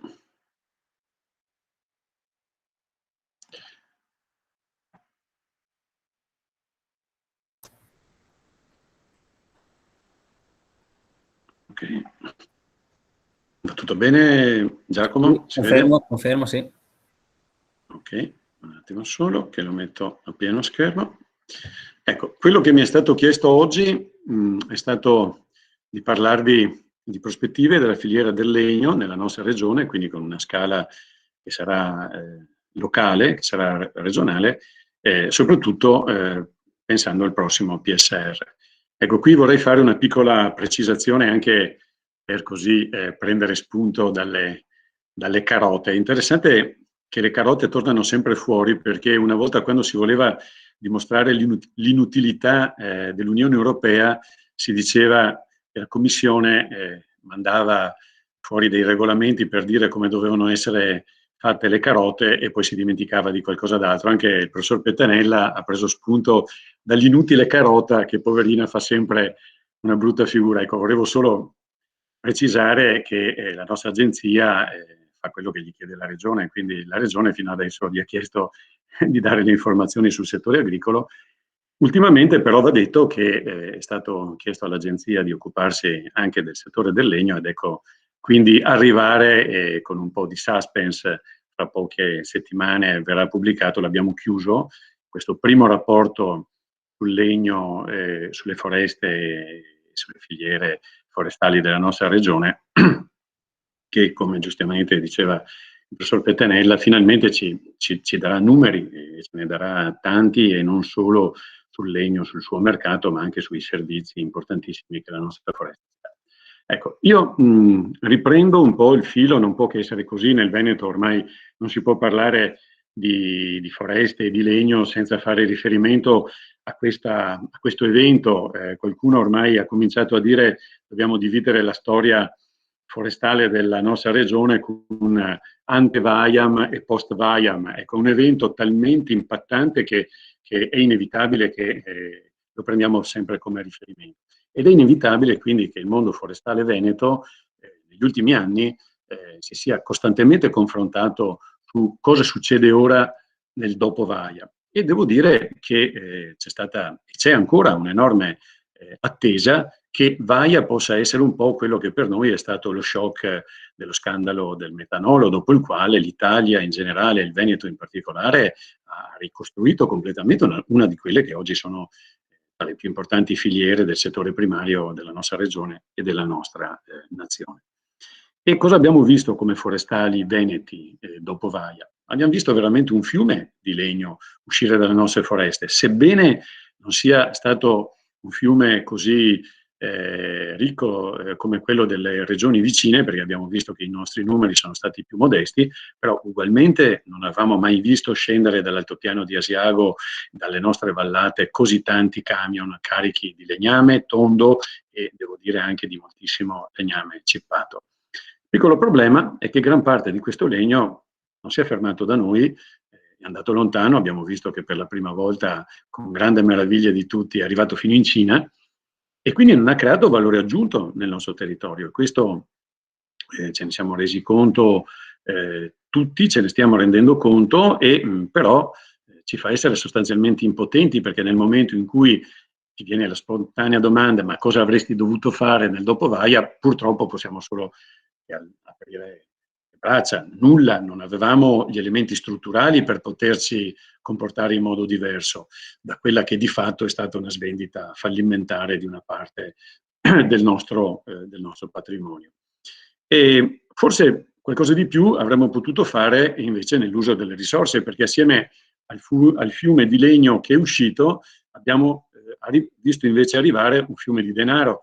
Fino a questo momento sugli interventi soprattutto di riassetto del territorio post-Vaia sono stati spesi oltre 600 milioni di euro e non sono finiti. Abbiamo un terzo stralcio annuale, quello del 2021, di risorse che stiamo iniziando adesso a impegnare. Quello che purtroppo osservo come osservatore e parte direttamente in causa del settore forestalegno, quasi nulla di questo denaro è andato direttamente alla filiera forestale, cioè si è ritenuto di dover restaurare un po' tutto, strade, mettere a posto i corsi d'acqua, linee elettriche, acquedotti, tetti delle case. Giustamente, sacrosantamente si dovevano fare queste cose, però ci si è dimenticati che c'è un altro enorme danno, e sono le migliaia e migliaia di ettari che sono stati danneggiati in forma più o meno grave nel nostro territorio, e sui quali io auspico che adesso nei prossimi anni riusciremo a canalizzare risorse sufficienti quantomeno a un restauro e a un rilancio.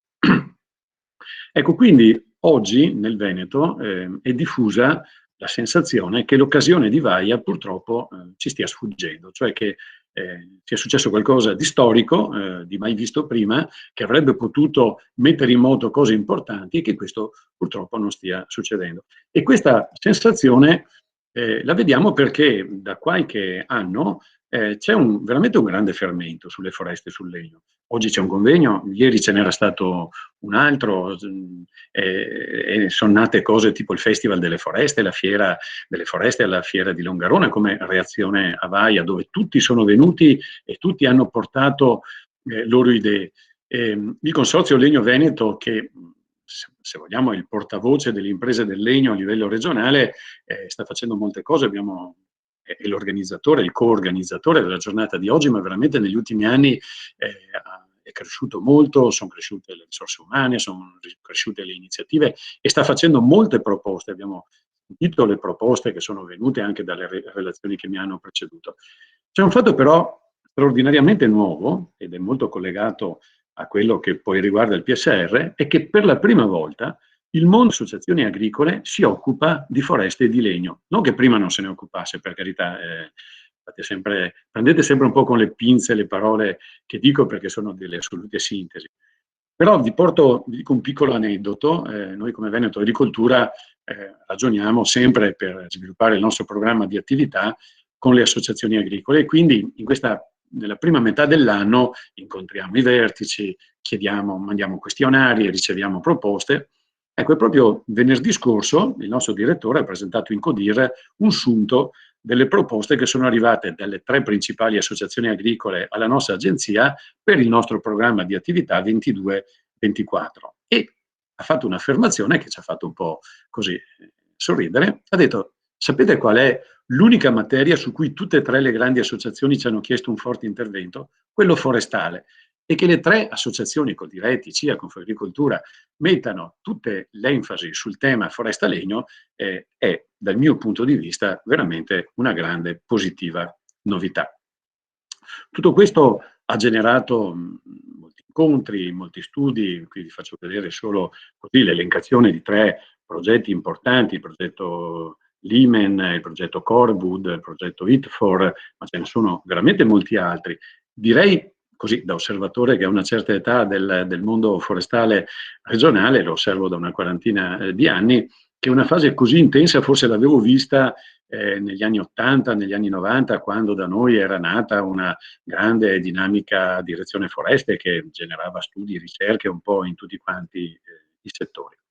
Ecco, però, come è già stato osservato anche da chi ha parlato prima di me, in particolare dal professor Pettenella, tutto questo chiacchiericcio, tutto questo muoversi, non ha fino a questo momento generato una capacità di governance, nel senso che il mondo delle imprese, l'amministrazione pubblica, i vari soggetti intermedi, eccetera, eccetera, in questo momento, in questa regione, non sono, a mio giudizio, sicuramente opinabile, non sono ancora riusciti a dare a mettere il famoso framework, la famosa cornice che contenga tutto in un modo coerente, come un po' in un puzzle dove i pezzi combaciano tutti tra di loro. E quindi ecco che c'è, se vogliamo, un'attesa, perché il piano di sviluppo rurale, che è in fase di elaborazione con tutta la complessa, fra l'altro, dinamica che questa volta lo caratterizzerà, perché qui non si tratta più questa volta di scriverlo bene, andare a Bruxelles, farselo approvare, ma abbiamo la fase prima di costruzione del PSN, co-costruita tra Stato e Regioni, e poi giù fino ai PSR delle varie regioni. Ecco. E siamo tutti coscienti che il PSR non può, per sua natura, risolvere i tanti nodi che strozzano il settore, lo tengono in naturale torpore. L'anno scorso, scusatemi, ieri abbiamo partecipato a un convegno il cui titolo era Il gigante addormentato. Ecco, il settore forestale è grande, abbiamo visto che superfici, che masse, eccetera, però è come se stesse dormendo tranquillamente. E per esempio, se parliamo di segherie, sappiamo bene che non sarà attraverso il PSR che potremo dare quelle incentivazioni che gli imprenditori giustamente dicono: facciamo un servizio quasi sociale, garantendo la trasformazione locale del nostro legname. Beh, lo Stato, la Regione, dovrebbe intervenire. Sono altri strumenti e probabilmente anche altre aree della Regione che dovranno prendersi cura di questo tipo di scelte strategiche. Però è pur vero che il PSR può veramente fare molto. E allora qui dobbiamo partire da una magra constatazione che la precedente programmazione, quella 14-20, nel Veneto ha messo a disposizione risorse limitate. In generale in Italia si usa una piccola parte del PSR per le misure di tipo forestale, però il Veneto ha investito nel PSR circa il 50% in meno rispetto alla media delle regioni italiane. Sostanzialmente vedete lì la cifra tirata fuori da uno dei macronumeri del nostro primo RAF. Abbiamo investito poco più di 30 milioni di euro su oltre 1 miliardo di euro messi a disposizione, quindi un magro 3,5% delle risorse messe complessivamente a disposizione. E quindi io adesso mi permetto solo di suggerire, perché l'Agenzia Veneto Agricoltura non è coinvolta nell'elaborazione del PSR regionale, può dare utili spunti visto il suo contatto diretto con il settore forestale. Ecco. E io mi sono permesso di sottolineare 3 grandi aree dove penso si debbano usare risorse del PSR. Il primo è quello che potremmo definire traducendo in italiano un termine anglosassone, wood mobilization, quello di mobilizzare le biomasse. Quindi il nostro giacimento, il nostro grande deposito di legname, dove bisogna sempre ricordare che in Italia le foreste non sono solo cresciute in superficie, ma sono cresciute anche in provvigione media. Entrambe sono quasi raddoppiate nell'ultimo secolo, il che vuol dire aver moltiplicato per 4 la massa complessivamente presente nel nostro grande giacimento. E quindi una sfida, se vogliamo domani alimentare segherie che magari cresceranno dai 10-20 mila metri cubi all'anno a 100-200 mila, che è la dimensione minima per essere competitivi, è chiaro che devono avere la garanzia che arrivi costante un flusso di legname dalle nostre foreste. Ed ecco quindi che abbiamo bisogno sicuramente di usare parole come aumento della ripresa, e questo l'ha già ben sottolineato Torregiani, deve essere basato su 2 cose fondamentali: il rilancio della pianificazione e il rilancio della certificazione, perché vogliamo legno garantito, legno che venga da una buona gestione forestale sostenibile, anche perché poi vogliamo raccontare questo nostro essere bravi a lavorare. Abbiamo bisogno di infrastrutture, ma prima di tutto abbiamo bisogno di viabilità. La foto che vedete più in alto è il crinale Italia-Austria, all'altezza di Tarvisio, a sinistra l'Austria, a destra l'Italia. Per carità, è una foresta demaniale, non è lì che dobbiamo, è una foresta demaniale produttiva quella di Tarvisio, una foresta gestita direttamente dallo Stato.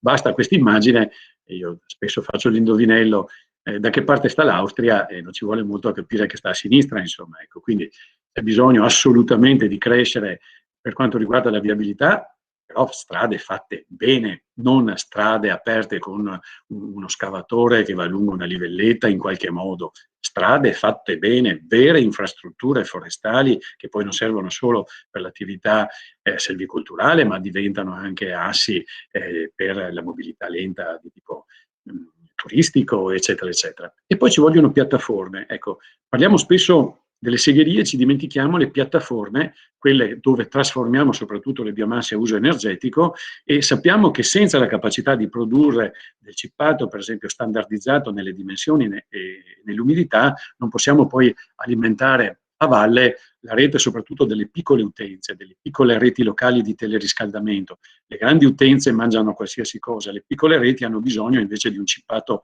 calibrato e titolato in termini di umidità. Quindi le piattaforme sono una delle cose che già il nostro PSR ha finanziato, ma sul quale dobbiamo puntare molto come infrastrutture.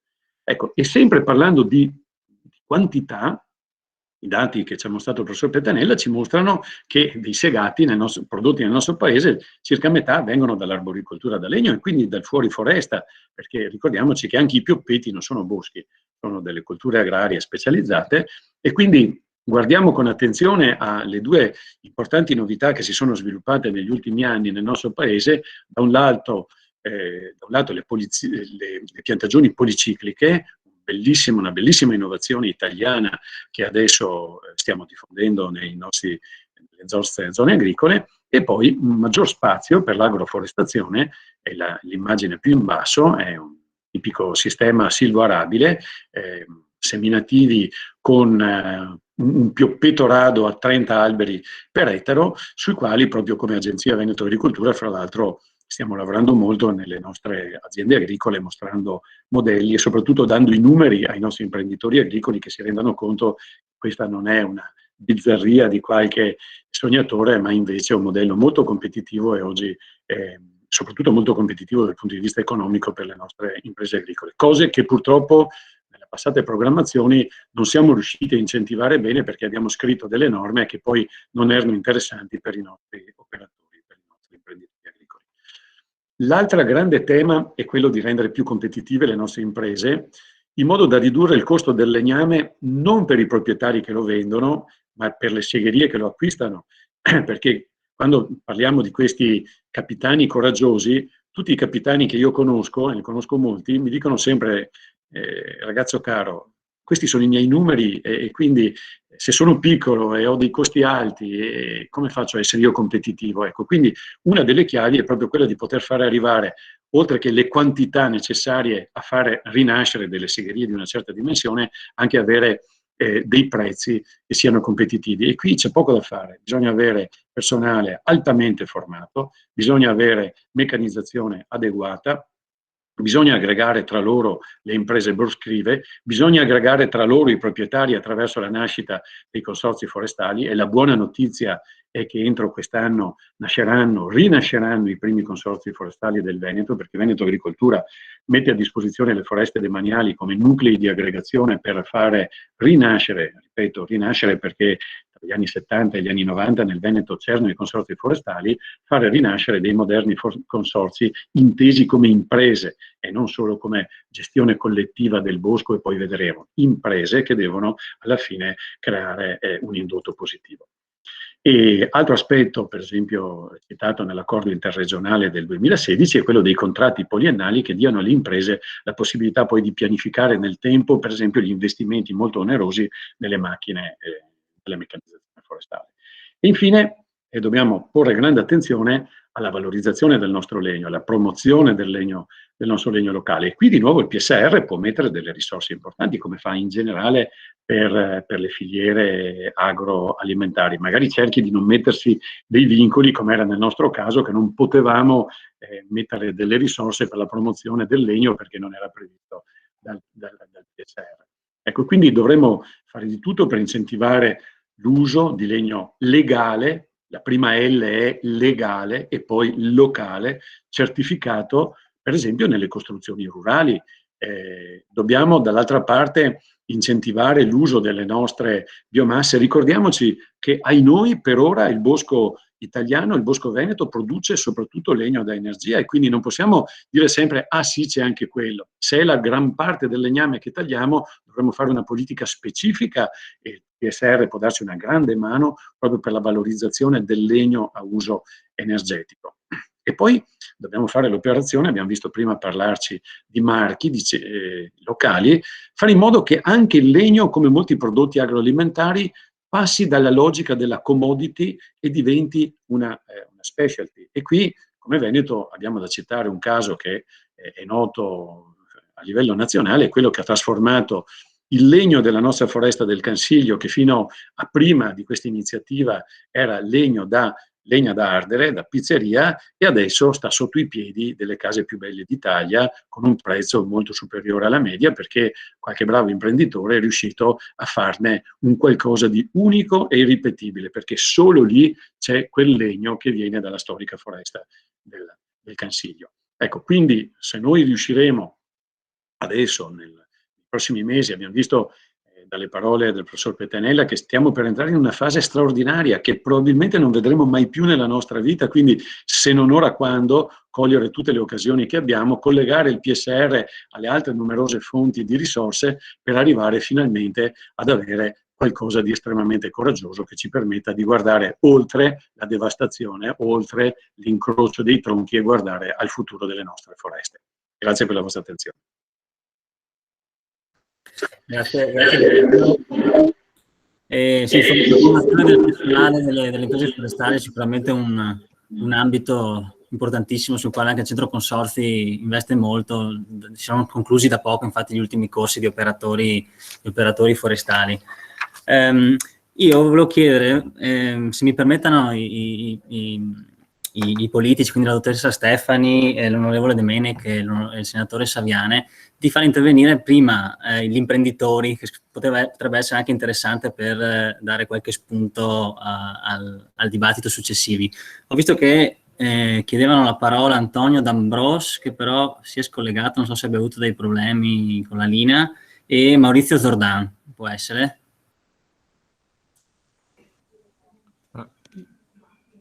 Buongiorno Maurizio. Sì, buongiorno. Scusate, mi sposto in una saletta così posso togliere la mascherina.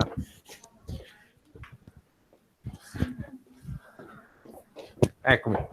Scusate, io non sono riuscito a seguire tutto diciamo questo evento, però la parte che ho visto mi sono molto ritrovato con le mie conoscenze. Noi siamo un'impresa, mi sentite? Pronto? Sì, Maurizio, ti sentiamo forte e chiaro. Sì, noi siamo un'impresa che usa materia prima, principalmente semilavorati noi usiamo. E quindi ecco, questo tema qui su cui abbiamo già discusso in passato anche con Giustino, mi sembra che sia arrivato il momento di affrontarlo in maniera sistemica, quindi con la certificazione delle foreste, su cui le proprietà forestali parcellizzate sono diciamo un limite, e a poter affrontare questa condizione di base, direi, per poter utilizzare il legname in maniera sostenibile, perché per poter usare in maniera sostenibile bisogna certificare le foreste. La proprietà privata parcellizzata è un grosso limite a questo, ed è un tema che abbiamo affrontato con Giustino molti anni fa, soprattutto, io parlo qui per la nostra Vallata e la parte di Agno Chiampo. Quindi ecco, sono contento che diciamo l'incrocio di due fenomeni, cioè il fenomeno diciamo climatico generato con Vaia e questo diciamo picco di prezzi delle materie prime anche nel legno abbia riportato l'attenzione sul patrimonio forestale che noi abbiamo e che non viene gestito. Quindi sono veramente contento di vedere che questo tema finalmente dopo molti anni comincia ad acquisire diciamo una massa critica, un orientamento di pensiero e che si sia accesa questa luce su questo settore.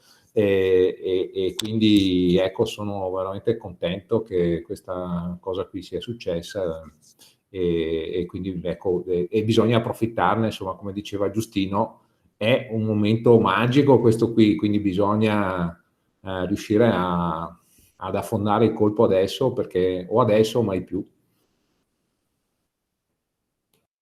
Grazie Maurizio. C'era qualcun altro, qualche impresa che voleva dare il proprio contributo? Ho visto collegata la Giovanna Fongaro del Consorzio Legno Veneto, non so se voglia dire qualcosa. Sì, buongiorno a tutti. Buongiorno Giovanna. Saluto in particolare Paolo, che è tanto che non ti vedo, è sempre bello vedersi. E allora intanto porto i saluti del presidente Enzo Bozza, che è stato impegnato ieri e anche oggi era impegnato su un altro convegno, per cui mi ha chiesto di portare i saluti a tutti. E concordo assolutamente con quanto detto da Zordan, cioè è un momento veramente questo che è arrivato prima di quello che pensassimo. Nelle nostre riunioni abbiamo sempre detto che arriverà il momento in cui ci troveremo in tale difficoltà da non poter veramente soddisfare le richieste che avremo, perché abbiamo sempre sostenuto il fatto che il legno avrà sempre più una forza dominante nel prossimo futuro, visto che parliamo di salute e sostenibilità, no? E è il nostro momento di un materiale di cui che è stato assolutamente bistrattato, che però ha assolutamente massima nobiltà in questo momento. E è veramente frustrante dover rimettere mano a contratti fatti e dover dire ai nostri clienti che non sappiamo quando gli consegniamo il materiale, essere in balia comunque di una società che non è la nostra, e abbiamo sempre detto arriverà il momento in cui i prezzi e i tempi li detteranno gli altri. E questo per noi è sempre stato uno spauracchio, è arrivato velocissimamente. È arrivato fra l'altro dopo il Vaia, che doveva essere almeno per le aziende, passatemi il termine, una boccata di ossigeno economico, che è stata completamente assorbita da chi li ha comprati, perché per noi che abbiamo comprato il legno dall'Austria non c'è stato nessun ribasso dei costi di acquisto. E adesso c'è questo. Io credo che sia veramente arrivato il momento in cui dobbiamo prenderci cura di noi stessi e spero che potremo farlo. Insomma, chiedo assolutamente aiuto su questo, perché l'investimento dovrà esserci veramente la Regione e il Ministero, che deve credere in questa cosa. Io credo che le aziende ci siano ed è fondamentale riuscire a fare delle piattaforme o comunque quella che per me, io ho sempre detto che l'ottimale sarebbe riuscire a fare una segheria consortile, però questo poi lo lascio ai tecnici. Grazie Giovanna. E do la parola a Antonio D'Ambrosio, visto che si era prenotato. Prego Antonio. Vedo che è in macchina. È in macchina. Sì, vediamo se c'è.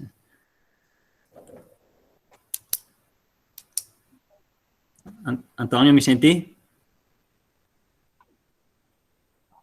Deve attivare il microfono.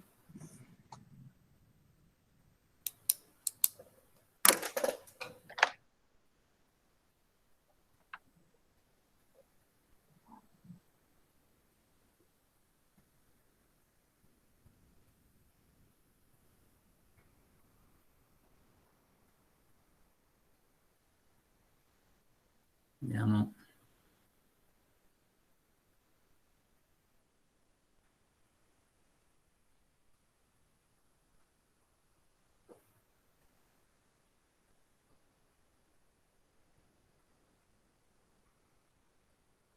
Un attimo solo, scusate che cerchiamo di attivare il microfono.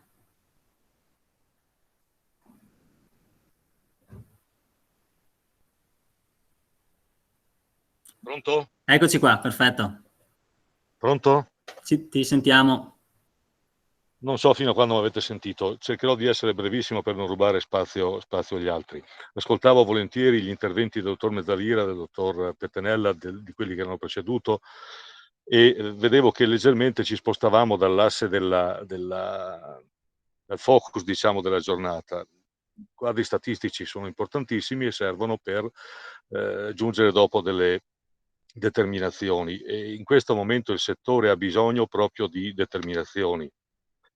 Da quelle analisi ho preso spunto nel vedere che il valore del prezzo del rotondo non è aumentato in misura proporzionale al valore dei segati e dei semilavorati che stiamo piangendo dai nostri colleghi d'Oltralpe.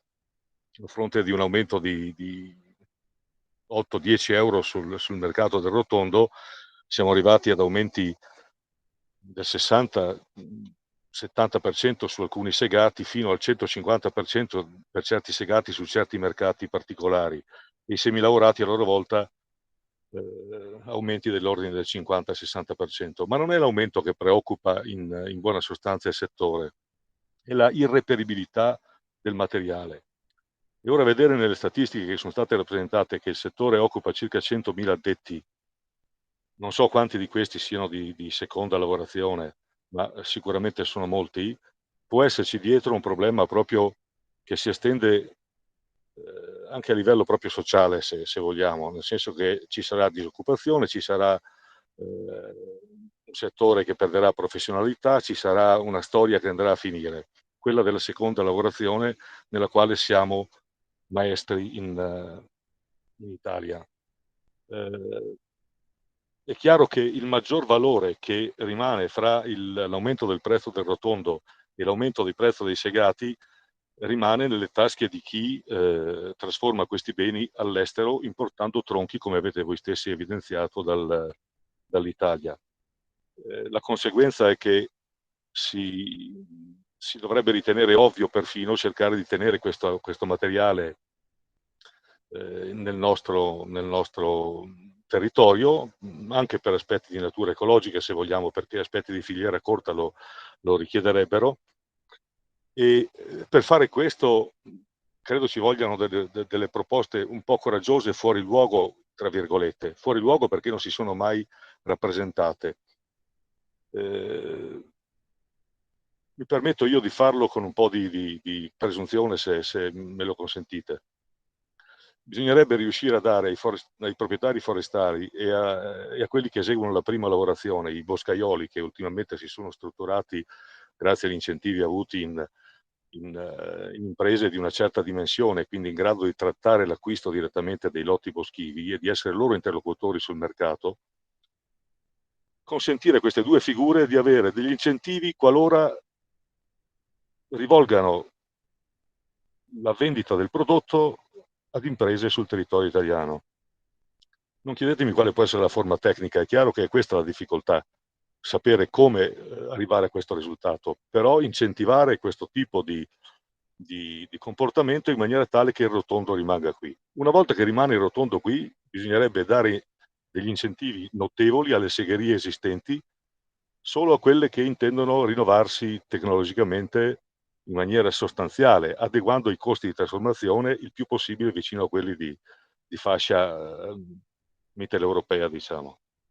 E a finire, incentivare quelle imprese di seconda trasformazione che usano il prodotto chiamiamolo locale, ma locale ormai si può dire di interesse nazionale.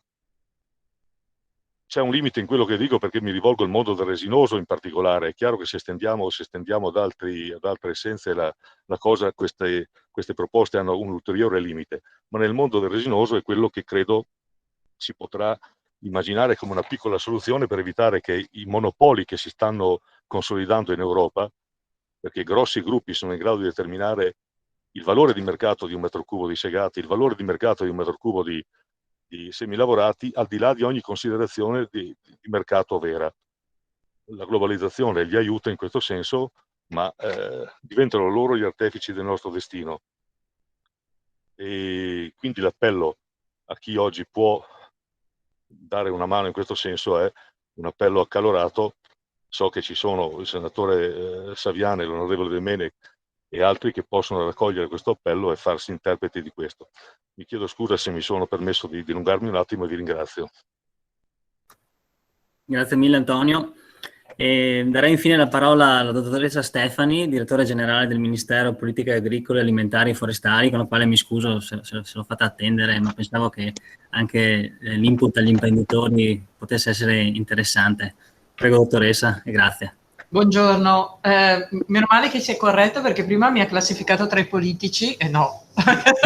Mi scuso. Io no, sono un oscuro burocrate ministeriale e cerco di fare del mio meglio. Ora, lei mi aveva detto che prima mi aveva detto che dovevo tirare le conclusioni, poi mi ha detto no, però dica qualcosa di suo, e allora le conclusioni sì, le lasciamo ai politici, soprattutto perché conclusioni sul sistema veneto è meglio che lo facciano questi politici veneti, perché molto è stato detto della particolarità di questa regione, una regione che noi ricordiamo era regione leader nel settore delle foreste, degli studi forestali, delle attività forestali fino agli anni anche in cui io mi sono formata all'università, quindi fino agli anni 70 e 80, e poi gradualmente non si capisce come si è involuta, nonostante grandissime personalità e grandissime professionalità continuino a esserci. Sembra un sistema, come dire, che è un po' imploso su se stesso, nonostante ci siano delle eccellenze straordinarie. Prima il professor Petenella vi ha fatto vedere una serie di 6 foto di persone, non saprei quale togliere dal mazzo per dire quanta gente in gamba è. Giustino mobilita persone e parlo di chi conosco, anche di chi non conosco per come l'ho sentito parlare oggi, quindi è curiosa questa cosa e forse ha bisogno di un po' di riflessione e di un po' di grinta e di brio in più per ritornare a quelli che si era, io credo. Ma mi fermo qui su questa valutazione del comparto veneto, su cui non mi permetto di dire altro. Le esperienze che sono uscite sono veramente, veramente molto interessanti, soprattutto mi ha colpito quel dato del rilevamento statistico che è stato presentato agli inizi sulla quantità di imprenditori che hanno risposto così in fretta, quindi già bello quello, hanno risposto in fretta, in tanti, e in tanti hanno detto che sono disposti a collaborare. Questa disponibilità a collaborare nei modi che si troveranno mi ha colpito moltissimo, perché è un tassello fondamentale a mio avviso per ripartire col piede giusto in un mercato che non perdona e in un mercato che temo, ma poi lo lascio ai politici ma anche al professor Petenella, troppa protezione a livello locale non la consente. Non si può fare dumping, diciamo così. Dobbiamo trovare il contributo all'impresa, alle segherie, questo e quell'altro è una cosa. Contributo a chi vende solo in Italia del legno italiano per trasformarlo in Italia, per farlo non credo sia possibile, bisogna trovare il sistema perché questo diventi economicamente conveniente e vantaggioso. E questo, io dico, è quel sistema che ha funzionato per il legno del Cansilio. le vedo anch'io le pubblicità sulle riviste del settore, dove si magnifica il parquet Cadorino, oppure si magnifica il parquet del Cansiglio. So che prima andava a legna d'ardere, adesso siamo contenti di utilizzare quel legno per le nostre case. Prima di tutto sono contenti di utilizzarlo i veneti stessi,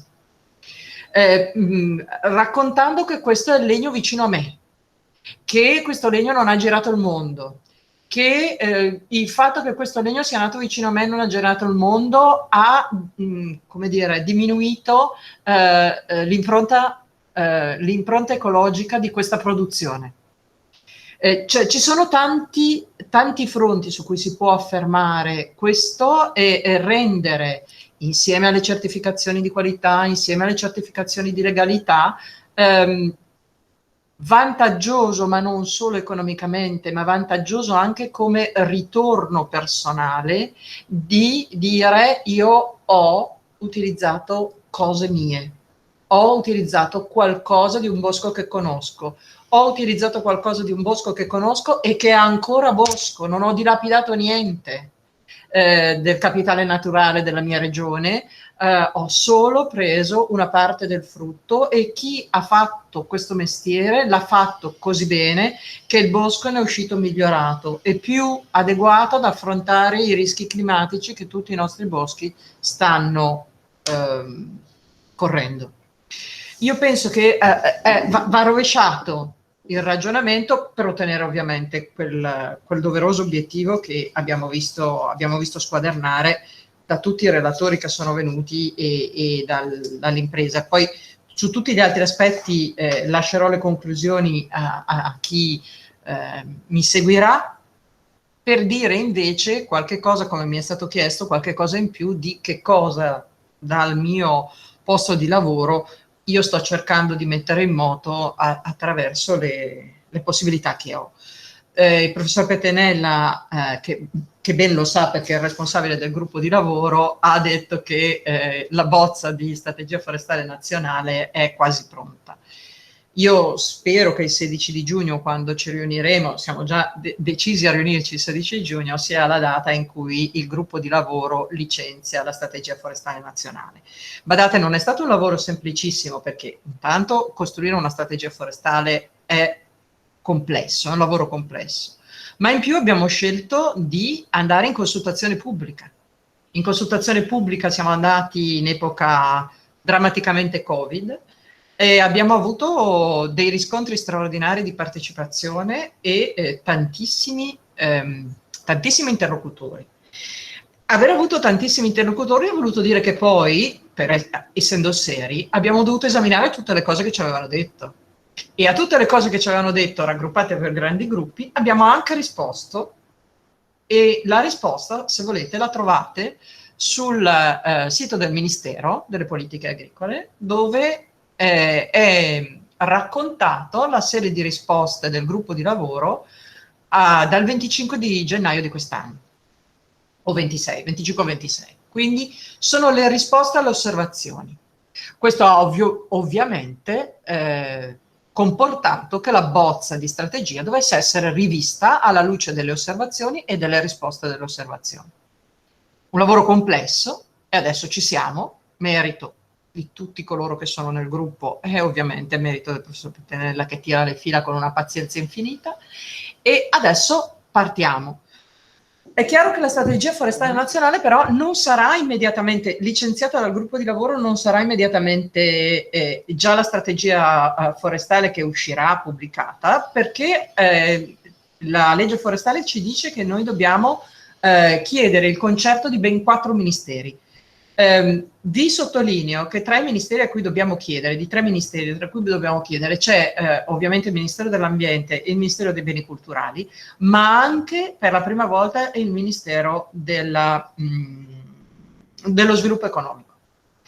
Questa cosa è stata immaginata per la prima volta all'interno del testo unico forestale, perché abbiamo sempre pensato che lo sviluppo economico, il Ministero dello Sviluppo Economico, dovesse considerare questo settore come un settore che può svilupparsi e che può avere delle misure, degli incentivi dedicati Quando io ne ho parlato con una direttrice generale del Ministero, mi è stato risposto le misure per le imprese forestali e le misure per le vostre sono delle misure orizzontali, cioè sono le misure per le piccole imprese. Le nostre sono quasi sempre piccole imprese, quando non piccolissime, sono misure orizzontali, sono misure per le piccole imprese. Io credo che in questo momento soprattutto le misure per il settore forestale, piccole imprese, possono essere calibrate per la particolarità del settore e del momento.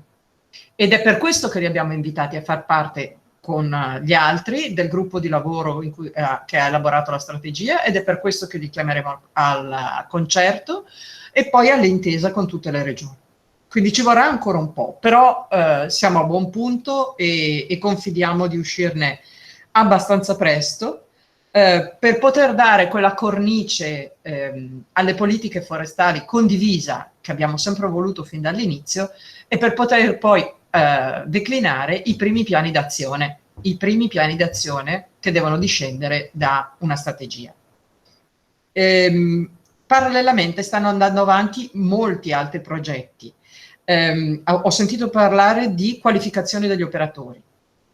I primi 2 decreti attuativi del testo unico forestale che sono usciti in Gazzetta Ufficiale erano dedicati all'albo delle imprese e alla formazione professionale, con un sottotitolo che non spettava a noi, ma un sottotitolo forte chiedendo che si formassero i formatori.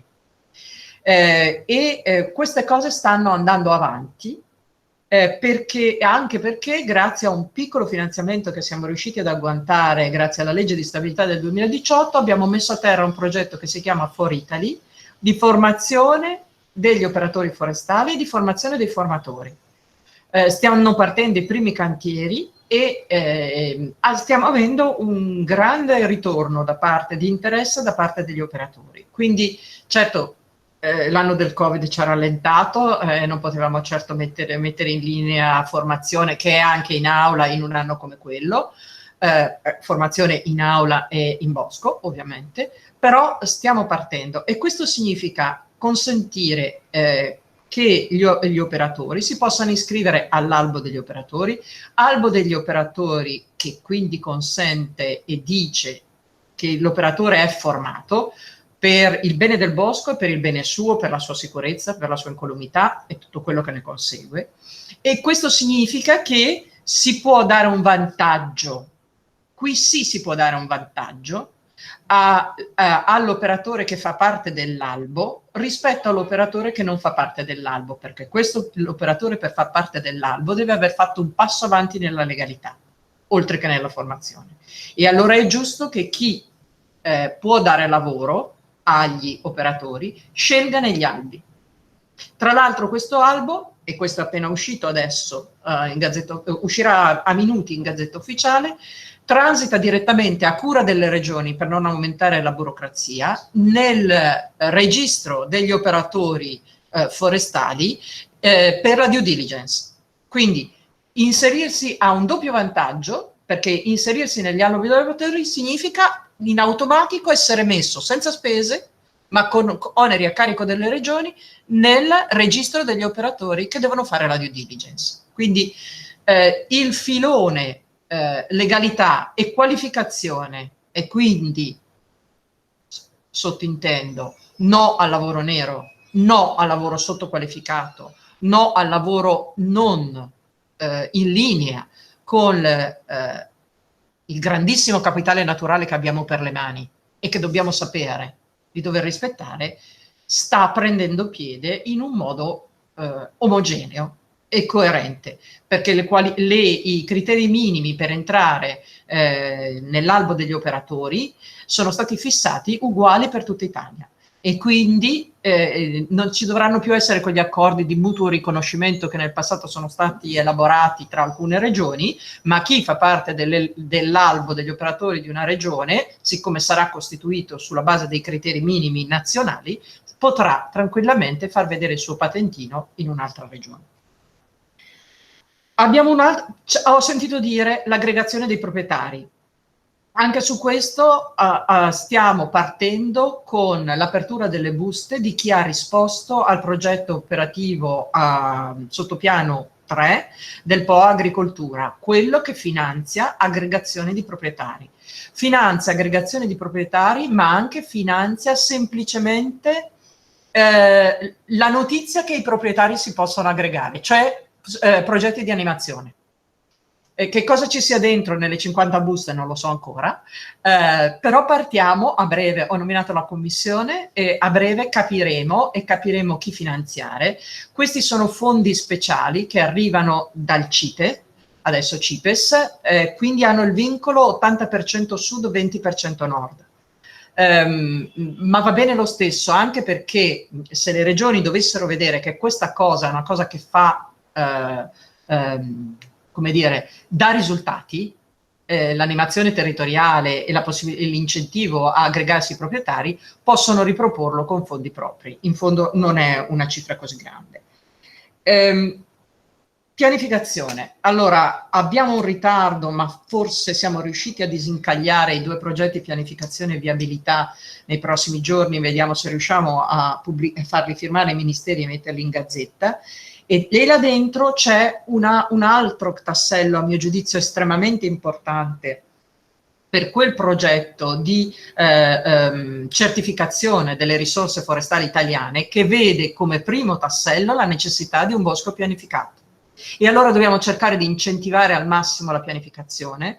Il piano forestale di indirizzo territoriale, che è un piano d'area, quindi è un piano di territorio omogeneo, al quale si possono legare progetti di incentivazione della segheria, perché se so quale produzione c'è con costanza nel tempo, ragionato in un piano forestale di indirizzo territoriale per quella valle, posso sapere se è possibile avere, e avrà mercato, avrà lavoro, una segheria consortile per quella valle, se decidiamo che il piano è un piano di valle. Potrebbero essere piani di più valli, cioè il ragionamento è avere una previsione di che cosa può ragionevolmente nel tempo uscire da quel territorio, e sulla base di quella previsione articolata nel tempo posso fare un progetto industrialmente valido, perché ho una previsione di arrivo di materiale da quel territorio. E quindi quello che abbiamo cercato di fare, che spero di riuscire a fare nel 2021, se l'Ufficio Centrale di Bilancio mi darà il nulla osta, è mettere una grossa parte del Fondo Foreste del 2021 a disposizione delle regioni perché elaborino almeno un piano forestale di indirizzo territoriale per regione, per far vedere quanto valido può essere. Poi io non posso fare pianificazione, non è il compito mio, è il compito delle regioni. Io posso finanziarne almeno uno perché si veda quanto interessante è avere un piano forestale di indirizzo territoriale per un determinato territorio e quante conseguenze positive da questo possono discendere. Nel PNRR non siamo riusciti a far entrare una misura forestale che a me stava particolarmente a cuore, legata alla prevenzione dei dissesti e al restauro e ristoro delle superfici forestali. La politica ha scelto altro, ma nel PNR ci sono ancora cose molto importanti che potrebbero riguardare le filiere forestali, se siamo in grado di coglierne gli spunti. E qui sono soprattutto i sindaci che dovranno essere sensibilizzati, perché hanno nelle mani delle potenzialità straordinarie, sia con le green communities, che comunque possono essere, che sono finanziate e che possono essere dedicate anche alle foreste e alle biomasse forestali, sia con i progetti di valorizzazione dei comuni interni a scopo turistico, ricreativo ed altro, perché una componente fondamentale dei piccoli comuni interni per la loro bellezza, per il loro territorio, dal PNRR vengono considerati anche i percorsi enogastronomici, botanico-scientifici e quant'altro. Ci sono progetti che possono valorizzare i sistemi forestali dei nostri territori. E c'è un altro capitolo molto importante che dovremo saper cogliere, che è quello del finanziamento alle filiere. Allora, il tema delle filiere, declinato al Ministero delle Politiche Agricole, finora è stato un tema di filiere agricole ed ha funzionato, con qualche difficoltà, ma ha funzionato. Adesso il PNR prevede anche l'estensione alla filiera della pesca e forestale. Quindi ci saranno dei finanziamenti che vengono dal PNRR, adesso bisognerà vedere che quota parte, come lo dovremo fare, insomma, c'è tutto da costruire, bisogna vedere se ce lo danno i soldi poi, no? Ancora la garanzia non c'è, però se ci sarà, là dentro ci saranno opportunità per le filiere forestali, per la prima volta. Io spero di riuscire a elaborare un documento normativo che consenta anche di qualificare meglio la differenza che c'è tra la filiera forestale e la filiera agricola, perché non possiamo appiattirci solo sulla filiera agricola, dove sappiamo che i proprietari sono gli imprenditori agricoli, proprietario, affittuario, insomma questo sistema. Nel settore forestale è difficile, no? I proprietari hanno i boschi, poi ci sono gli imprenditori che vanno a tagliare nelle proprietà degli altri, allora qualche cosa probabilmente rispetto alla filiera agricola va enfatizzato per le differenze, ma il concetto è sempre quello. Ci sono altri due progetti che stanno partendo, uno quasi ci siamo e l'altro è a buon punto. Uno è il progetto del portale forestale nazionale. Portale forestale nazionale, sempre con fondi del Fondo Foreste, portale forestale nazionale che risponderà a quello che è stato detto dal testo unico delle foreste, cioè che dobbiamo creare la carta forestale nazionale finalmente uguale per tutti, per tutta Italia, poi con sottosezioni e strati, come mi insegnano a dire, io queste cose capisco pochino, regionali. E poi, però consentirà di raccogliere tutti i dati possibili e seri che ci sono in Italia e organizzarli per riuscire a pubblicare, come dobbiamo fare, i rapporti sullo stato delle foreste italiane dopo il primo. Il primo è stato un grande sforzo collettivo che ha avuto un risultato straordinario e che viene citato tantissimo, io ne sono veramente felice, però dobbiamo pensare al secondo, al terzo e al quarto e bisogna considerare da dove andare a prendere i dati per pubblicarlo, e questo è quello che noi pensiamo per il portale forestale. L'altra cosa che vorremmo mettere in atto partendo nel 2021 con un progetto che si allunga al 22 e al 23, è quello che io chiamo progetto legno, ma insomma gli daremo un nome prima o poi quando verrà fuori meglio. Mi vedete? Sì. Allora, quello che ed è un progetto legno italiano. Stiamo preparando una convenzione tra il Ministero delle Politiche Agricole e Union Camere, che si avvarrà anche di altre organizzazioni, per raccogliere finalmente i dati delle transizioni economiche di materiale legnoso nazionale e potergli dare un nome e un prezzo. La cosa non è semplice perché quando io ho provato a chiedere ma come mai poche camere di commercio raccolgono, le vostre sono le virtuose, il resto d'Italia nebbia, raccolgono dati e pochi sul sistema legno, mi è stato risposto candidamente perché nessuno ce l'ha mai chiesto. Va bene, adesso c'è qualcuno che gliel'ha chiesto, stiamo lavorando, abbiamo mandato la lettera dicendo vi interessa Union Camere fare questo lavoro? Ci hanno risposto sì, non solo mi interessa, ma guardate questo è il progetto. Adesso dal progetto al finanziamento ci vorrà un po' perché ormai ho imparato che insomma mettersi d'accordo con gli organi di controllo contabili non è proprio mai una cosa semplice, però ci siamo. Tutte queste cose dove vanno? Dove devono andare a finire? Devono andare a finire in un progetto serio di piano strategico agricolo forestale, per la prima volta piano nazionale, per la prima volta insieme agricolo e forestale, che dobbiamo delineare per la prossima PAC. Là dentro l'Europa ci ha detto che dobbiamo mettere tante cose che riguardano le foreste e non mi stupisce che le organizzazioni agricole abbiano chiesto dati sul sistema forestale, perché forse hanno capito che là dentro ci andrà un'altra ripartizione dei fondi, ma va benissimo. Quello che dobbiamo fare è cercare di far confluire quello che abbiamo pensato con le strategie, quello che abbiamo immaginato con tutto questo dibattito, farlo confluire correttamente in un piano strategico per la parte forestale che dica davvero quali misure sono importanti per il nostro paese. Parlo del settore forestale, del settore agricolo, lascio che parlino i competenti. Là dentro possiamo mettere davvero gli obiettivi per i prossimi 7 anni. Se li abbiamo fatti, come traduzione nella pratica di tutte queste cose che abbiamo pensato, elaborato, ragionato e che stiamo studiando insieme. Io sono molto contenta di potervi dire che per la prima volta, voi sapete che i piani strategici della PAC si formano attraverso un tavolo di partenariato con un po' di gente che si siede insieme al Ministero per dire delle cose. Il tavolo deve essere per forza piccolo. Il tavolo deve essere per forza piccolo, nel senso che viaggiamo su centinaio di persone sedute, quindi è piccolo relativo. Ma per il settore forestale mi hanno detto, beh, non mettere dentro troppa gente, metti più rappresentativi. Allora io ho fatto un'altra cosa. Ho detto al capo del dipartimento, che è quello che poi dovrà veramente scrivere insieme a noi il piano, no, vieni e parla al tavolo di filiera foresta legno. E questo è successo 2 settimane fa.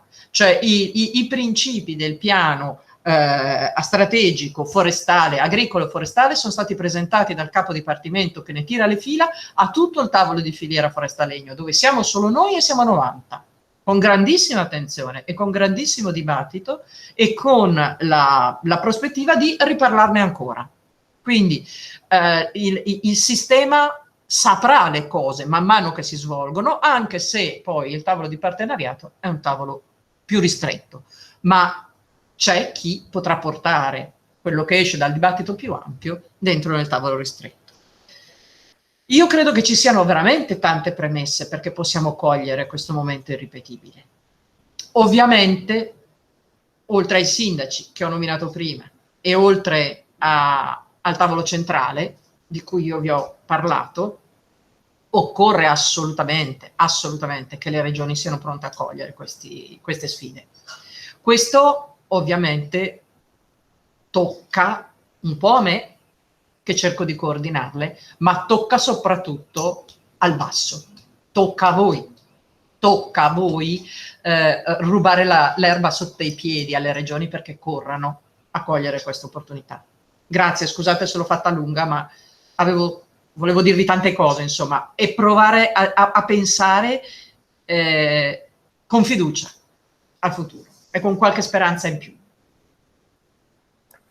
Grazie dottoressa Stefani, grazie mille per la sua partecipazione, ma soprattutto per il lavoro che state portando avanti come Ministero, che dalla consultazione per la strategia forestale nazionale fino al bando per il riordino delle proprietà si percepisce, insomma, questo lavoro anche lungo la filiera, questo glielo possiamo dire. Passo quindi la parola adesso sì ai politici, all'onorevole Roger Domenech. Buongiorno a tutti, grazie per l'invito innanzitutto. Mi sentite bene? Sì. Sì. Perfetto, grazie. E soprattutto per questo momento di approfondimento, questa mattinata molto interessante su un tema che ci vede, insomma, partecipi e partecipanti da parecchio tempo. Alcune affermazioni che ho sentito oggi, alcune relazioni ovviamente sono estremamente importanti da una parte, ma sono anche il segnale che probabilmente, colgo questo grido d'allarme, dentro la grande ondata di maltempo di Vaia abbiamo fatto un ottimo lavoro da un punto di vista dello stanziamento delle risorse, ma anche della gestione dei lavori sotto il profilo del dissesto idrogeologico e delle opere, insomma, di contenimento del dissesto, di sistemazione della nostra provincia, di tutta la montagna veneta. Molto meno ci siamo dedicati al tema di quello che era accaduto sulla filiera del legno. Non è un problema degli ultimi 10 minuti, non è il problema nemmeno della tempesta Vaia. La tempesta Vaia probabilmente alcuni di noi hanno pensato potesse essere un acceleratore rispetto alla costruzione di una vera filiera, perché i dati che ci ha dimostrato, insomma, il professor Pettenella ci dicono una cosa. Io almeno provo a tirare delle piccolissime e umili conclusioni.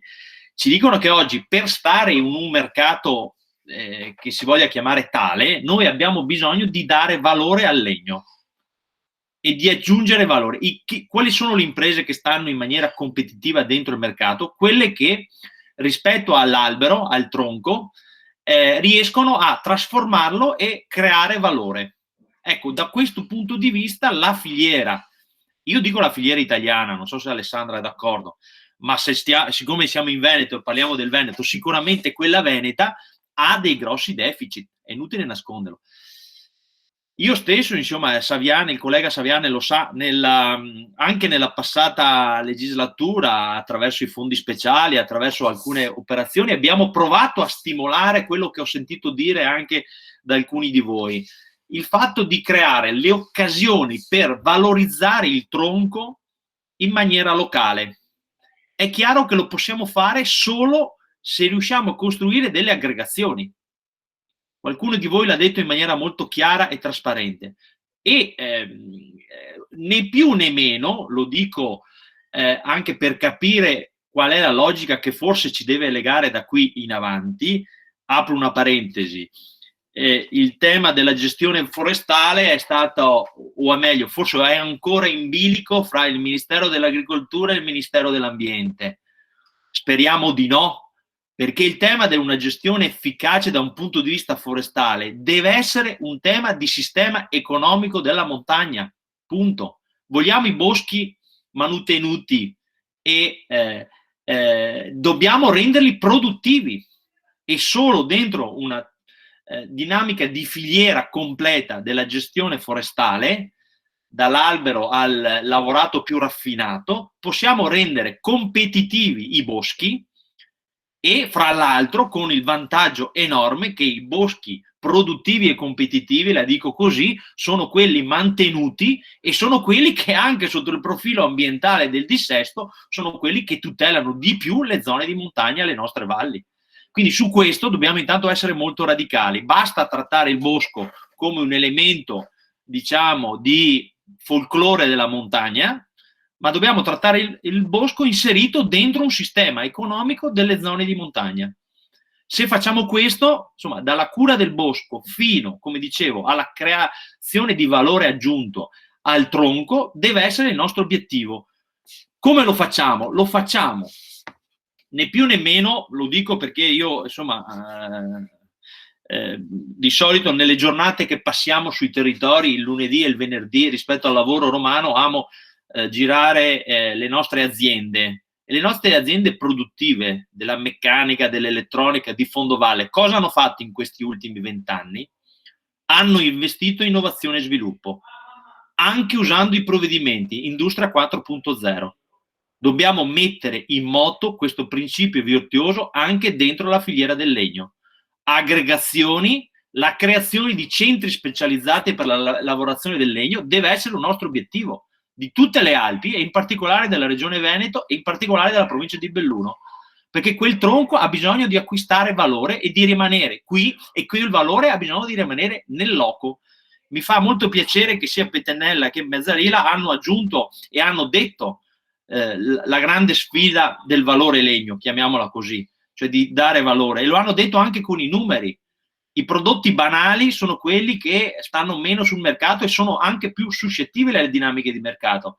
E gli esempi fatti dal parquet del Cansiglio del Cadore, no? Nelle migliori o nelle più rinomate ville italiane, è l'esempio banale ma assolutamente vero. Allora, su questo la sfida sta nel pubblico, sul miliardo, io lo dico così, senza nessuna, con spirito costruttivo, sul miliardo destinato alle opere idrogeologiche, probabilmente potevamo ricavare una piccolissima fetta, piccola, uso il termine piccolissima per essere ancora più chiaro, da destinare a questa innovazione di sviluppo sul settore produttivo del legno. Ma c'è ancora tempo per farlo. C'è, bene, l'avrei detto io, ma l'ha già detto Alessandra Stefani, il PNR, grande occasione. Ci sono, io dico, non escludiamo il fatto che ci siano tutti gli altri provvedimenti che riguardano l'industria italiana. Dobbiamo entrare.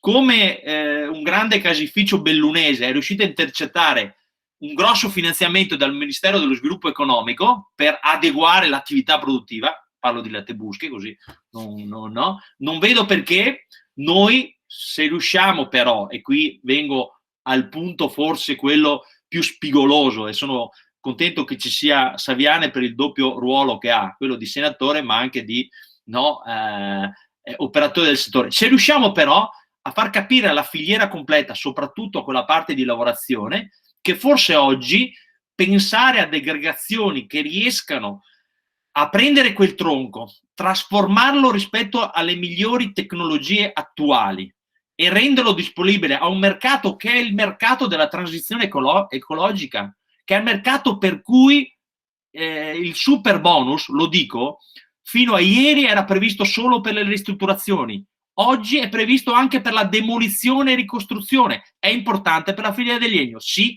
perché tu puoi demolire un fabbricato con i vecchi principi in muratura e poi ricostruirlo con un fabbricato con i nuovi principi in bioedilizia, usando e valorizzando la funzione in edilizia del legno. Allora, su questo c'è una sfida, perché noi su quel mercato non ci siamo oggi, in Italia, non in Veneto, non ci siamo in Italia, o ci siamo molto molto poco, questa è la verità. E la sfida può essere, come ho sentito oggi, esclusivamente, come dice D'Ambros, che saluto, esclusivamente sul lato dell'agevolazione, diciamo, tramite contributi dell'utilizzo di legno italiano in Italia? Anche, ma non soltanto, bisogna dircelo in maniera molto chiara, perché noi abbiamo bisogno di aumentare la capacità di innovazione tecnologica della nostra industria del legno. Questa è la verità. E aumentare quei centri che possono sfidare il mercato. Dopo potremo anche mettere in campo delle misure di protezione del nostro mercato, se l'Europa, però prima dobbiamo essere competitivi nel costruire questa parte della filiera. Lo abbiamo fatto in maniera, secondo me, abbiamo fatto passi avanti per quello che è il mio osservatorio rispetto alla cura del bosco, all'esbosco, alla capacità delle nostre imprese, insomma, boschive, stanno migliorando in questi alti, anche grazie ai contributi del PSR, della regione, insomma, i contributi. Probabilmente sull'altra, sulla parte della lavorazione del tronco, siamo un po' più indietro e su questo dobbiamo lanciare una sfida importante, anche con la leva, ripeto, del contributo pubblico, dei cosiddetti progetti di finanza, con la partnership pubblico-privato, insomma, gli strumenti tecnico-normativi ci sono. Non si tratta di investire enormi quantità di risorse, ma si tratta però di mettere in moto un principio per cui come se vuoi stare nel mercato del latte o del circuito stampato, devi innovare la tua azienda giorno per giorno. Se vuoi stare in un mercato complesso e complicato, che probabilmente anche il legislatore per anni ha dimenticato, ma che è un mercato che per la montagna diventa fondamentale, che è quella della lavorazione di qualità del legno dentro le nuove tecniche di utilizzo dello stesso valore legno, allora su questo abbiamo bisogno di fare investimenti. Probabilmente le aziende hanno una dimensione, senza togliamo il provvedimento, hanno una dimensione medio-piccola, l'abbiamo visto dai numeri, probabilmente una delle grandi opportunità è l'aggregazione di queste, che io sono convinto abbiano le capacità intellettuali, manuali del saper fare. Hanno bisogno di mettersi insieme e di coalizzarsi per creare quel valore aggiunto, ripeto, che è fondamentale. Dopodiché metteremo in campo anche le misure di protezione. Però prima dobbiamo garantire un prodotto che stia sul mercato, insomma, indipendentemente dai... Questo basterà per calmierare i flussi dei prezzi che abbiamo visto oggi? In parte, ma questo consentirà di riportare il lavoro nelle nostre valli e di lasciare soprattutto, cosa che più mi interessa, il valore aggiunto e quindi delle possibilità di sviluppare imprese in maniera più importante nelle valli alpine. Questo io credo che sia, da questo punto di vista, un percorso è stato fatto anche con il centro consorzi, insomma Michele se lo ricorda. Le difficoltà non ce le dobbiamo nascondere, perché in questo senso le difficoltà sono quelle di mettere insieme magari anche persone che hanno sempre lavorato in maniera separata, ma è l'unica maniera, io credo, per riuscire a costruire quella filiera, o meglio, completare quella filiera che attualmente ha dei buchi che devono essere colmati. In questo senso, e chiudo su questo, importantissimo è l'operazione centrale, diciamo, di ispirazione no?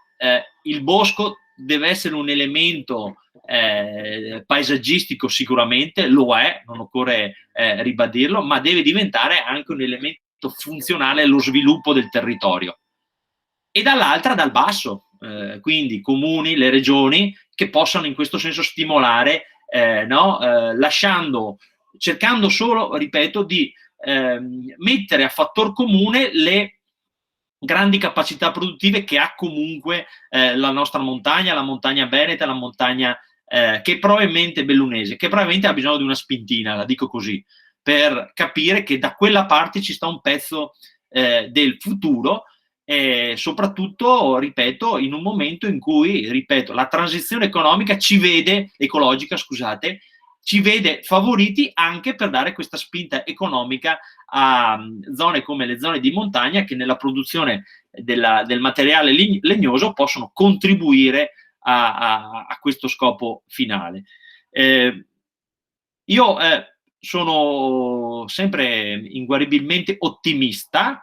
Credo però che da Roma fino all'ultimo dei nostri paesi di montagna dobbiamo essere consapevoli dei problemi per cercare finalmente di mettere magari da parte l'interesse strettamente di parte e cercare di costruire una filiera vera, perché poi ci saranno dei ritorni positivi anche in termini economici per tutti gli attori protagonisti che sono protagonisti attuali di questo mercato.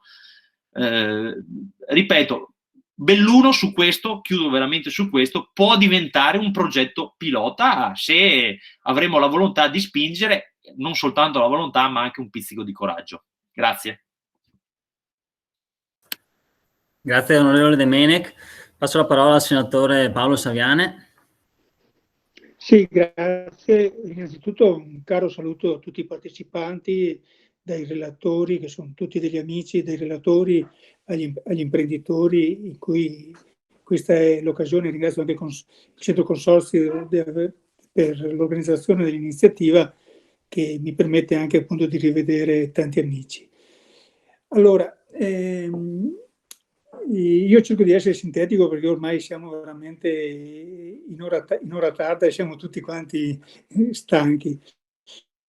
Però ecco, vorrei evidenziare un aspetto detto dalla dottoressa Stefani, che appunto dobbiamo fare riferimento a 3 ministeri: il Ministero dell'Ambiente, il Ministero dell'Ambiente, il Ministero dei Beni Culturali e il MISE. Ecco, questo secondo me è una cosa appunto importante, è capire con chi abbiamo a che fare. Allora, la prima considerazione importante è che il Ministero dell'Ambiente non è più il Ministero dell'Ambiente, ma è stato inglobato nel Ministero della transizione ecologica.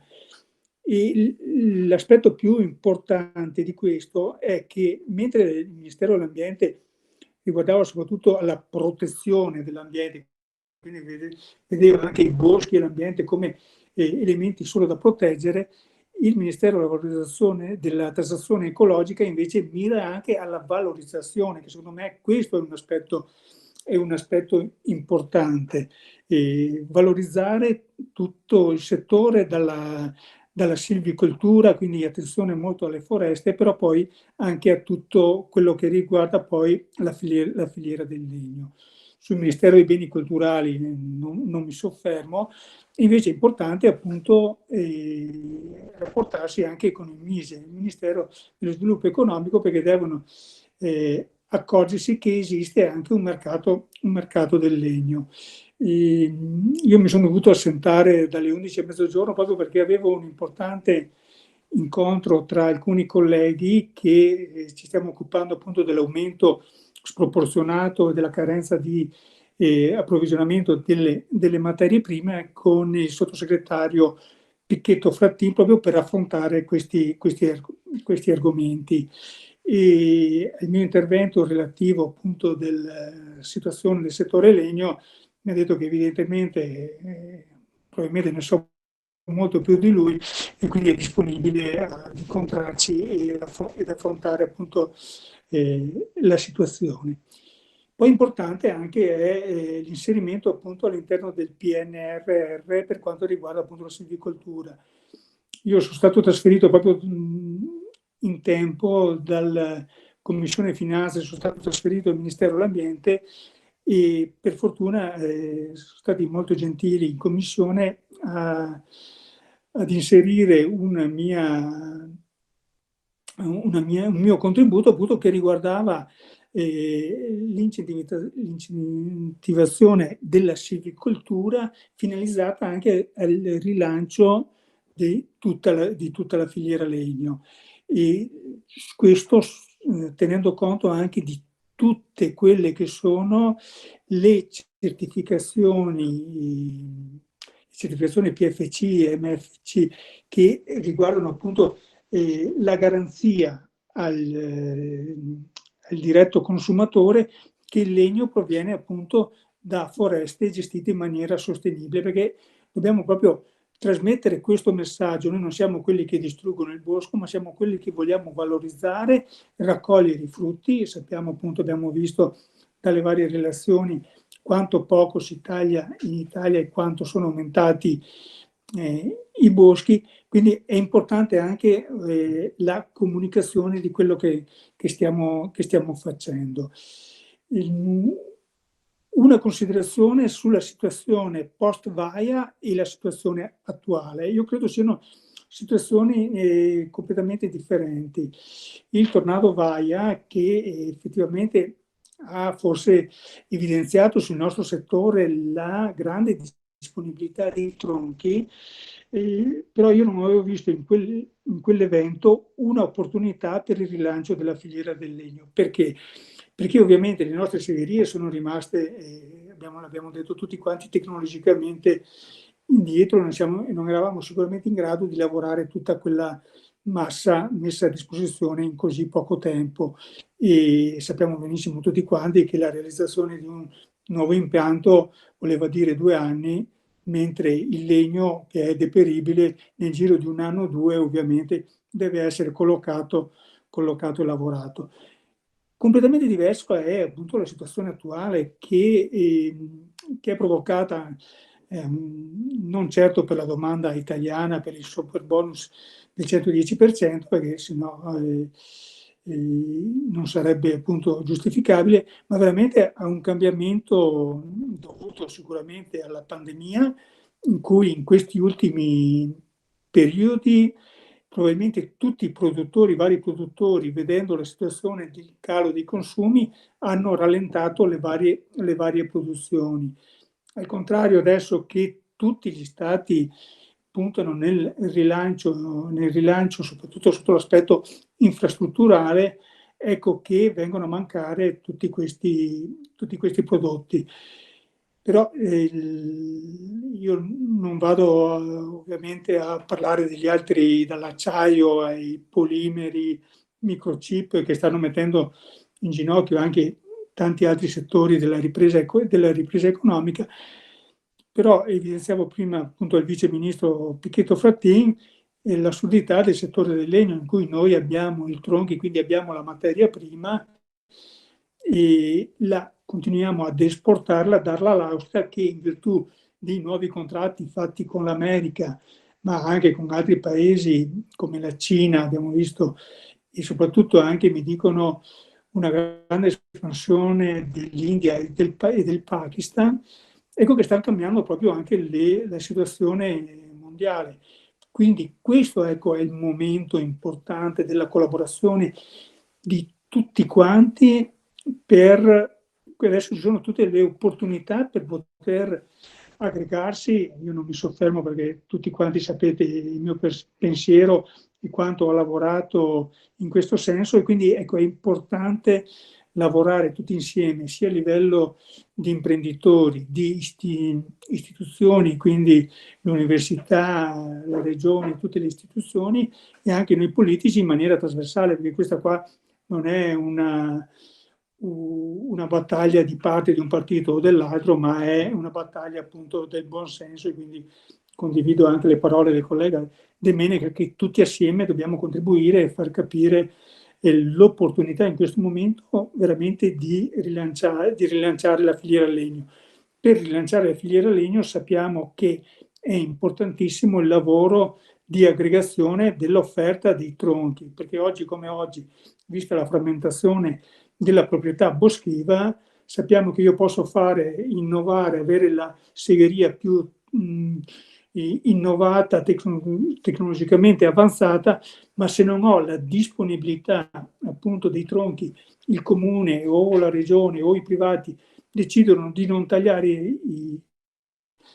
i tronchi, io mi trovo senza materia prima. Quindi ecco, il lavoro che secondo me dobbiamo coordinare è proprio un lavoro di coordinamento privato ed istituzionale, in modo da gestire, appunto, saper avere un ente che riesca a gestire tutta l'offerta dei tronchi in provincia di Belluno o nel Veneto, e che siano mirati appunto a quei centri di trasformazione che dovranno ovviamente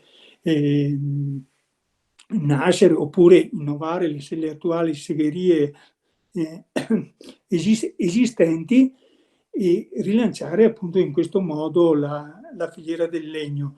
In questo modo noi avremo una gestione corretta del bosco, perché appunto, ripeto, la silvicoltura, a mio avviso, noi non dobbiamo solo intervenire nel riparare i danni del dissesto idrogeologico, ma curando l'ambiente, curando i boschi, curando i prati, curando tutto il nostro territorio, noi riusciremo, come succedeva oltre 40-50 anni fa, anche a prevenire appunto questo dissesto, a mio avviso.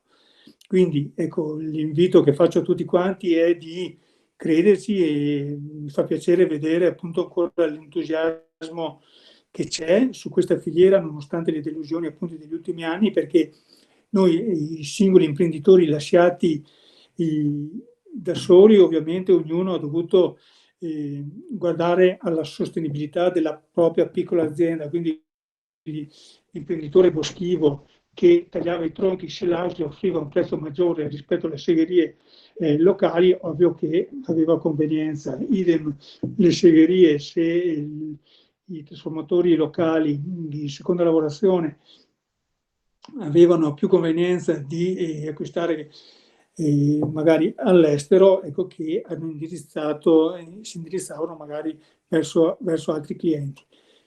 Oggi la drammaticità, veramente dico la drammaticità, perché io vedo anche appunto i clienti, i consumatori del legno proprio non riescono in questo momento qua a trovare il legno. Quindi non è una cosa che si risolve in 2 giorni, ma sicuramente lavorando e utilizzando anche appunto questi incontri riusciremo, secondo me, questo è proprio il momento opportuno per rilanciare tutta la filiera. Chiudo qui, ringrazio e saluto di nuovo tutti quanti. Grazie senatore Saviane. Direi che andiamo a conclusione, siamo andati un pelo lunghi, ma lo leggiamo come, diciamo così, segno di interesse rispetto alla tematica che abbiamo deciso di affrontare. E a nome quindi del Consorzio Legno Veneto e del Centro Consorzi ringrazio tutti i partecipanti, in modo particolare tutti coloro che sono intervenuti durante il webinar. Da parte nostra, come gruppo di coordinamento Legno, faremo sicuramente tesoro di tutto quello delle indicazioni che sono emerse quest'oggi, tutte molto interessanti e puntuali, e rimaniamo come sempre a disposizione delle imprese, ma anche delle istituzioni, insomma, per lavorare in maniera coordinata, come si è detto durante l'incontro. Grazie ancora a tutti e buon pranzo.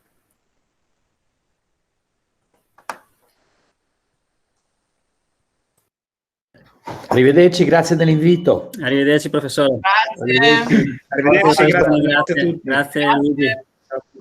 Buon pranzo a tutti.